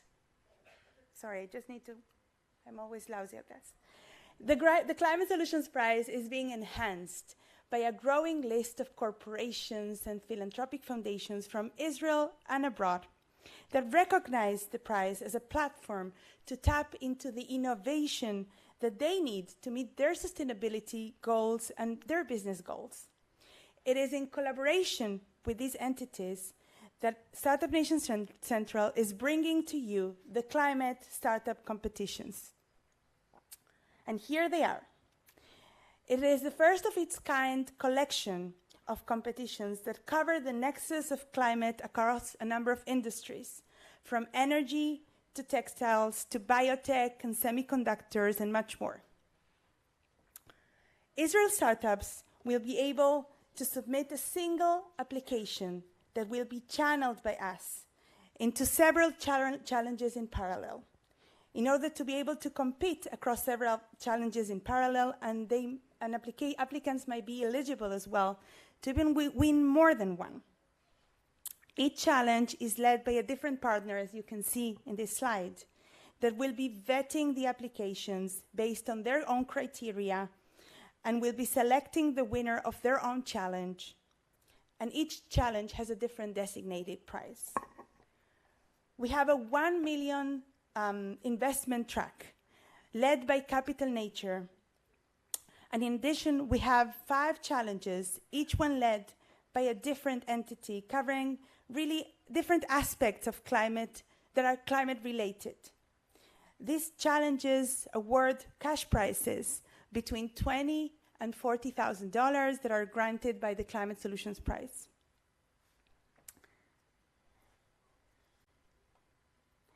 The Climate Startup Challenges are run in parallel with the Breakthrough Research Prize. We're launching the application process today, as you know. The process will last for 3 months until May 25th. The leaders of the challenges will be getting the applications, vetting them, shortlisting the solutions, and the selected companies, the shortlisted companies, will be invited to pitch for each separate challenge leader in July. The winners will be announced at a final event in October. It is now my pleasure to invite the challenge leaders on stage to say a few words, each one about their respective challenges. So please come on stage. Ofir Gomez, the CEO of Capital Nature. Eli Simbalista, the CEO of ESIL. Sitting? Standing? Standing. Robert Evan, the Business Development Manager at M Ventures representing Merck. Shira Goldblum, Strategic Alliance Manager at Coronate. Uri Sadot from the strategy team at Solar Edge. And we're also going to be joined virtually by Mr. Lim Och Chuan, the Chief Executive at the Temasek Foundation Liability from Singapore. So now, we're very happy to have you here and on board on this exciting initiative. I'd like to ask you, Ofir, to start just with some words about the challenge and your commitment. Thank you. Well, so many words have been said here, so I'm trying not to repeat whatever was said, but I was absolutely sure somebody would quote Churchill about the not missing good crisis. So I'm not going to use it because I wasn't prepared to use it. So it's really a great honor to stand here today presenting Capital Nature's investment track as part of the Climate Solution Prize. Before successfully meeting a challenge, we must properly define it, which is a challenge in and of itself. We need to clearly articulate the impact we want our solution to have in the world and the criteria and constraints that will determine such success. Capital Nature has been successfully defining climate tech challenges and solutions for over a decade. Jeff mentioned one of them. Thank you, Jeff. By detecting and nurturing innovative ideas which have shaped the Israeli climate tech domain. Our definition of climate tech includes energy, decarbonization, decentralization, sustainable mobility, sustainable construction, and circular economy. We are thrilled to lead the CSP investment track, actually Capital Nature investment track, as part of the CSP, to bring our experience, leadership, and capabilities and join hands with our corporate partners around me here, each shining a spotlight on their relevant domain and expertise. So this is a call for action for all those Israeli startups that are ready to face today's climate-related challenges, who are ready to introduce tomorrow's technological solutions for today's urgent issues, who don't limit their challenges, but instead challenge their limits. We want you, and some of you are here with us today, but not enough, I think, with your groundbreaking technology, with your innovative business models, with your enthusiastic and charismatic entrepreneurship, we want to join you, to support you throughout your journey to the point where your solution makes an impactful difference to the planet while structuring the supportive economics around it, because we also have to make some money. Among the sky full of stars, we will grant a $1 million investment prize to the one shining star, the one brilliant idea that best meets our criteria, that needs our support, the one startup that will introduce the world's next innovative climate initiative.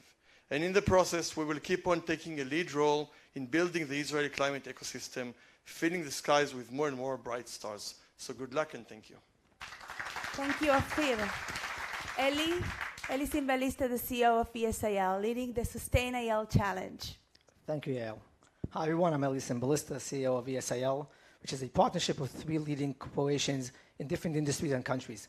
EDF Renewables, part of EDF Group, based in France and a world leader in renewable energy. Bazan Group, Israel's largest refinery and petrochemical complex. And Johnson Matthey, a UK-based global leader in sustainable technologies. These partners have joined forces to develop groundbreaking industry-transforming technologies for a greener and better future. ESIL is also supported by the government of Israel through the Israel Innovation Authority, Ministry of Environmental Protection, and Ministry of Economy. We support startups by providing them with funds, knowledge, technological capabilities, facilities, and better sites for conducting pilots, international connections, and more through our founders and strategic partners. We are excited to be participating in the Climate Solution Prize and leading the Sustain IL track. For those of you who don't know, This is already the second year of the Sustainable competition. We're leading together with SNC. Last year's Sustainable competition was very successful, and I'm really excited we have this opportunity of taking it to the next level, collaborating with the Climate Solution Prize Initiative.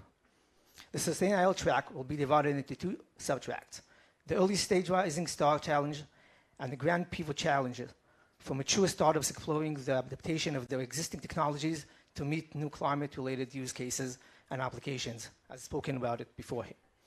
We are looking forward to vetting these applications and engaging with the top applicants. Thank you very much. Thank you, Eli. Robert Evan.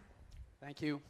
This is actually a really nice closing of the loop for me because I made Aliyah from Montreal, and it's a Jewish community. And it's the Jewish community there that's driving things, so fantastic. Thank you. So what do new cancer treatments, gene editing tools, and innovative materials for semiconductors all have in common? All three are technologies and products of Merck KGaA of Darmstadt, Germany. We are a 20 billion euro science and technology company looking for ways to combine both sustainable entrepreneurship and profitable growth. I'm Robert Evan, so I'm the Business Development Manager of M Ventures, which is the corporate venture capital arm of Merck.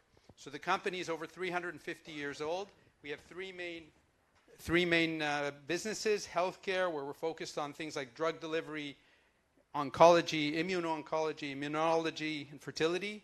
We have a life sciences business, which was represented by Aryeh. He's the head of our activity here in Israel. We have there we develop solutions and tools for research labs, mostly for pharma. And then we have the electronics business, where we're developing advanced materials and services for industries like semiconductor and display. So we've been in Israel for about 50 years and have around 400 employees in all our business areas, in R&D, in production, and in sales. So we have this widespread of technologies, and the company has set ambitious targets for 2030 and 2040.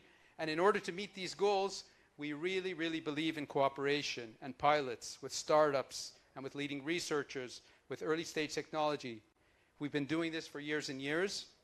For example, on the M Ventures level, to address greenhouse gas reduction, in Europe, we have invested in a cultured meat pioneer, Mosa Meat, and a cultured cheese startup, Formo. In Israel, over the last 10 years, we have set up 2 incubators and an innovation lab and invested in 13 startups to put this really into practice. So we're looking for solutions to implement in our businesses, things like greener bio-based materials, sustainable packaging, sustainable supply chains for biotech and semiconductor. We're really excited to be participating in this Climate Solutions Prize. It's basically our continuation of our work with the Israeli ecosystem, and we're really looking forward to actually reviewing the applications and meeting with the top applicants. Thank you. Thank you, Robert. Shira Goldblum, Strategic Alliance Manager at Kornit. Good afternoon, everyone. I'm very excited to be here today. You heard a little bit about Kornit Digital earlier from Omer, and I think one of the big things that we're all doing here today is dreaming big, which makes sense, it's the sign outside. Kornit is the innovation leader in fashion tech, developing today's biggest and fastest growing brands in fashion. Kornit is building the operating system for fashion from pixel to parcel. It develops a suite of hardware and software solutions for on-demand, sustainable production. One of the big things that we did last year is we released our first ESG report. And some of the hashtag and buzzwords that are being used today: saving water, energy, cutting down coefficients, empowering reshoring, offsetting carbon footprint, complying with global environmental standards. Those are values that Kornit is doing throughout the fashion world that we are implementing. And we are so excited to be participating in the Climate Solutions Prize Festival. We really hope it's going to enable us to find solutions sourced in Israel to the 3 challenges that we are putting forward today. We look forward to receiving the challenges from you and vetting them with the top applicants. So, the first challenge is, think of e-commerce. Amazon. How many of you have ordered from Amazon in the last year? Okay. Did you know that $761 billion of merchandise was returned in 2021 due to sizing inaccuracy? Think about that. You're returning clothing. Think about the logistics that's involved. You're getting the t-shirt, it just needs to be re-ironed and sent to the next customer. Think of the waste that's going into that. Our first challenge that Coronet is putting out is to solve this. Sizing accuracy. We are looking for a company, a startup, that is going to be able to save and solve this problem, creating a product, enabling people to use a tool that they've got at home, a smartphone, which will create an avatar, an input engine, creating accurate sizing, that no matter whether you're buying a t-shirt from store A or store Z, you are a size small and that is your sizing, and there will be no more returns. The second one is the virtual world and the physical world are becoming one. Something that Omer mentioned earlier when he was speaking about blockchain, the complexities with blockchain. There is this big connection growing between them. And we are looking for a startup here today or listening that is going to create an authentication and proof of ownership for physical garments. And this encryption, this garment encryption, something we'll speak about later. The third, smart packaging materials.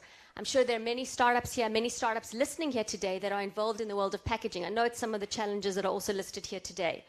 We want someone to transform Coronet's ink bottles to be completely circular, end-of-life responsibility. And we want a startup to come to us to apply to solve that challenge. We are so excited to receive your solutions, to work with you, and to solve these challenges here today. And thank you so much for having us. Thank you, Sheila. Now it's my pleasure to call Uri Sadot, strategy team at SolarEdge. Hi, so I can't resist but open with a tip a mentor once gave me, which was, if you're not sure, always better to overdress. But more seriously, to those who don't know SolarEdge, we've been around for 16 years. It's more stressful for me, believe me. But we've been around for 15, 16 years, founded by 5 Army buddies, which, to put it very simply, built a box that helps solar panels get more out of the sun.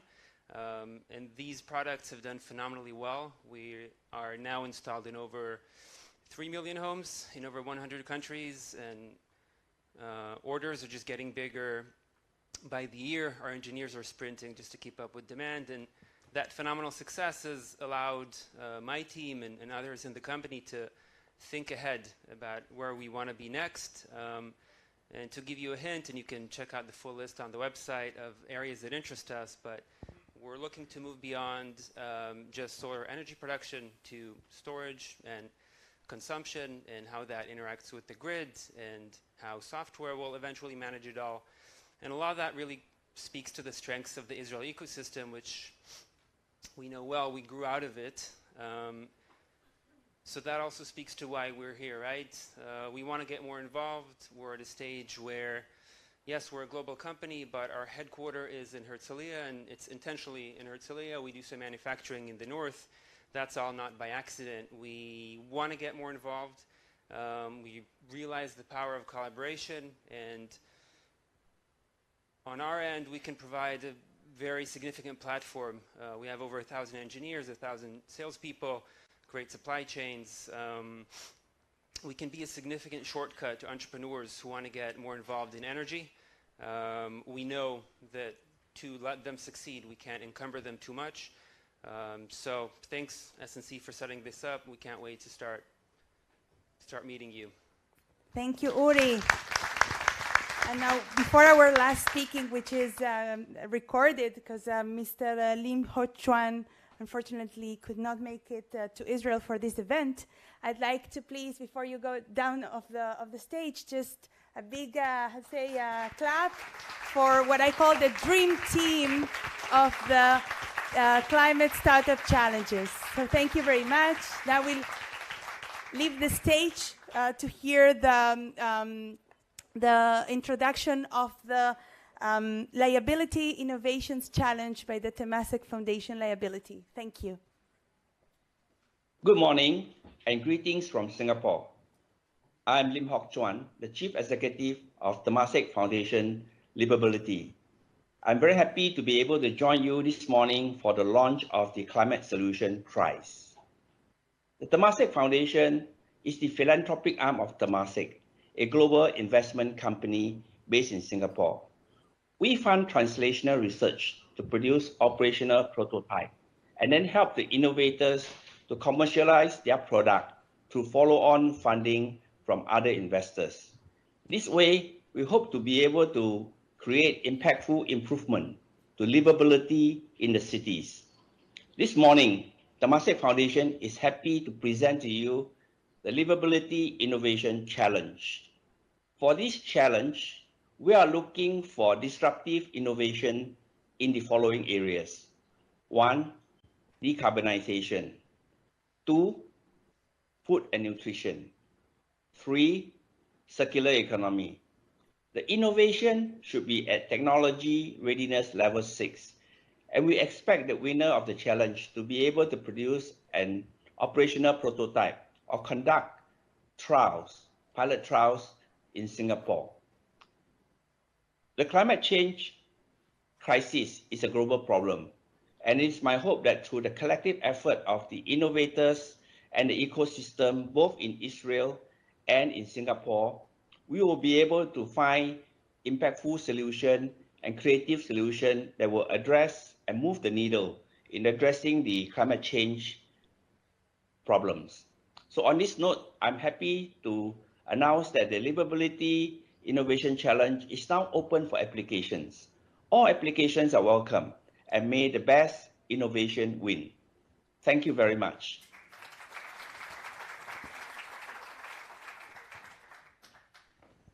So this is extremely exciting, Galit. This is, we have research challenges, we have startup challenges. There's something for everybody out there. So thank you once again, Jeff, Lance, and Karen, and Yael Weiss from our team as well. Thank you very much. Extremely exciting news. And now the registrations are officially open. We are now live. ClimateSolutionsPrize.com. Submit your application and may the best solution win. More importantly, it's all about what we like to parallel, the triple bottom line. Your win is a win for the climate solutions, is a win for Israel, is a win for the world, is a Bridges for Peace, Paris Center for Peace and Innovation. And if you don't remember the website, on the other side of your name tag, there's a QR code. Feel free to scan it. It will take you directly to the website so you can read more about everything that you heard about here. And winners will be announced at a special event that will take place at the end of October. So stay tuned. Thank you all again for coming here today to be with us. We look forward to seeing you again. I'm wishing everybody a safe travel, hopefully by public transport or electric transport. And a special thank you to our Canadian delegation. And where is Rob? And Rob. Thank you, everyone. Wait, hold on. If you have a white lanyard, so please be back here in about 10 minutes. Okay? If you have a white lanyard. Thank you, everybody. Thank you, everyone. Have a great afternoon.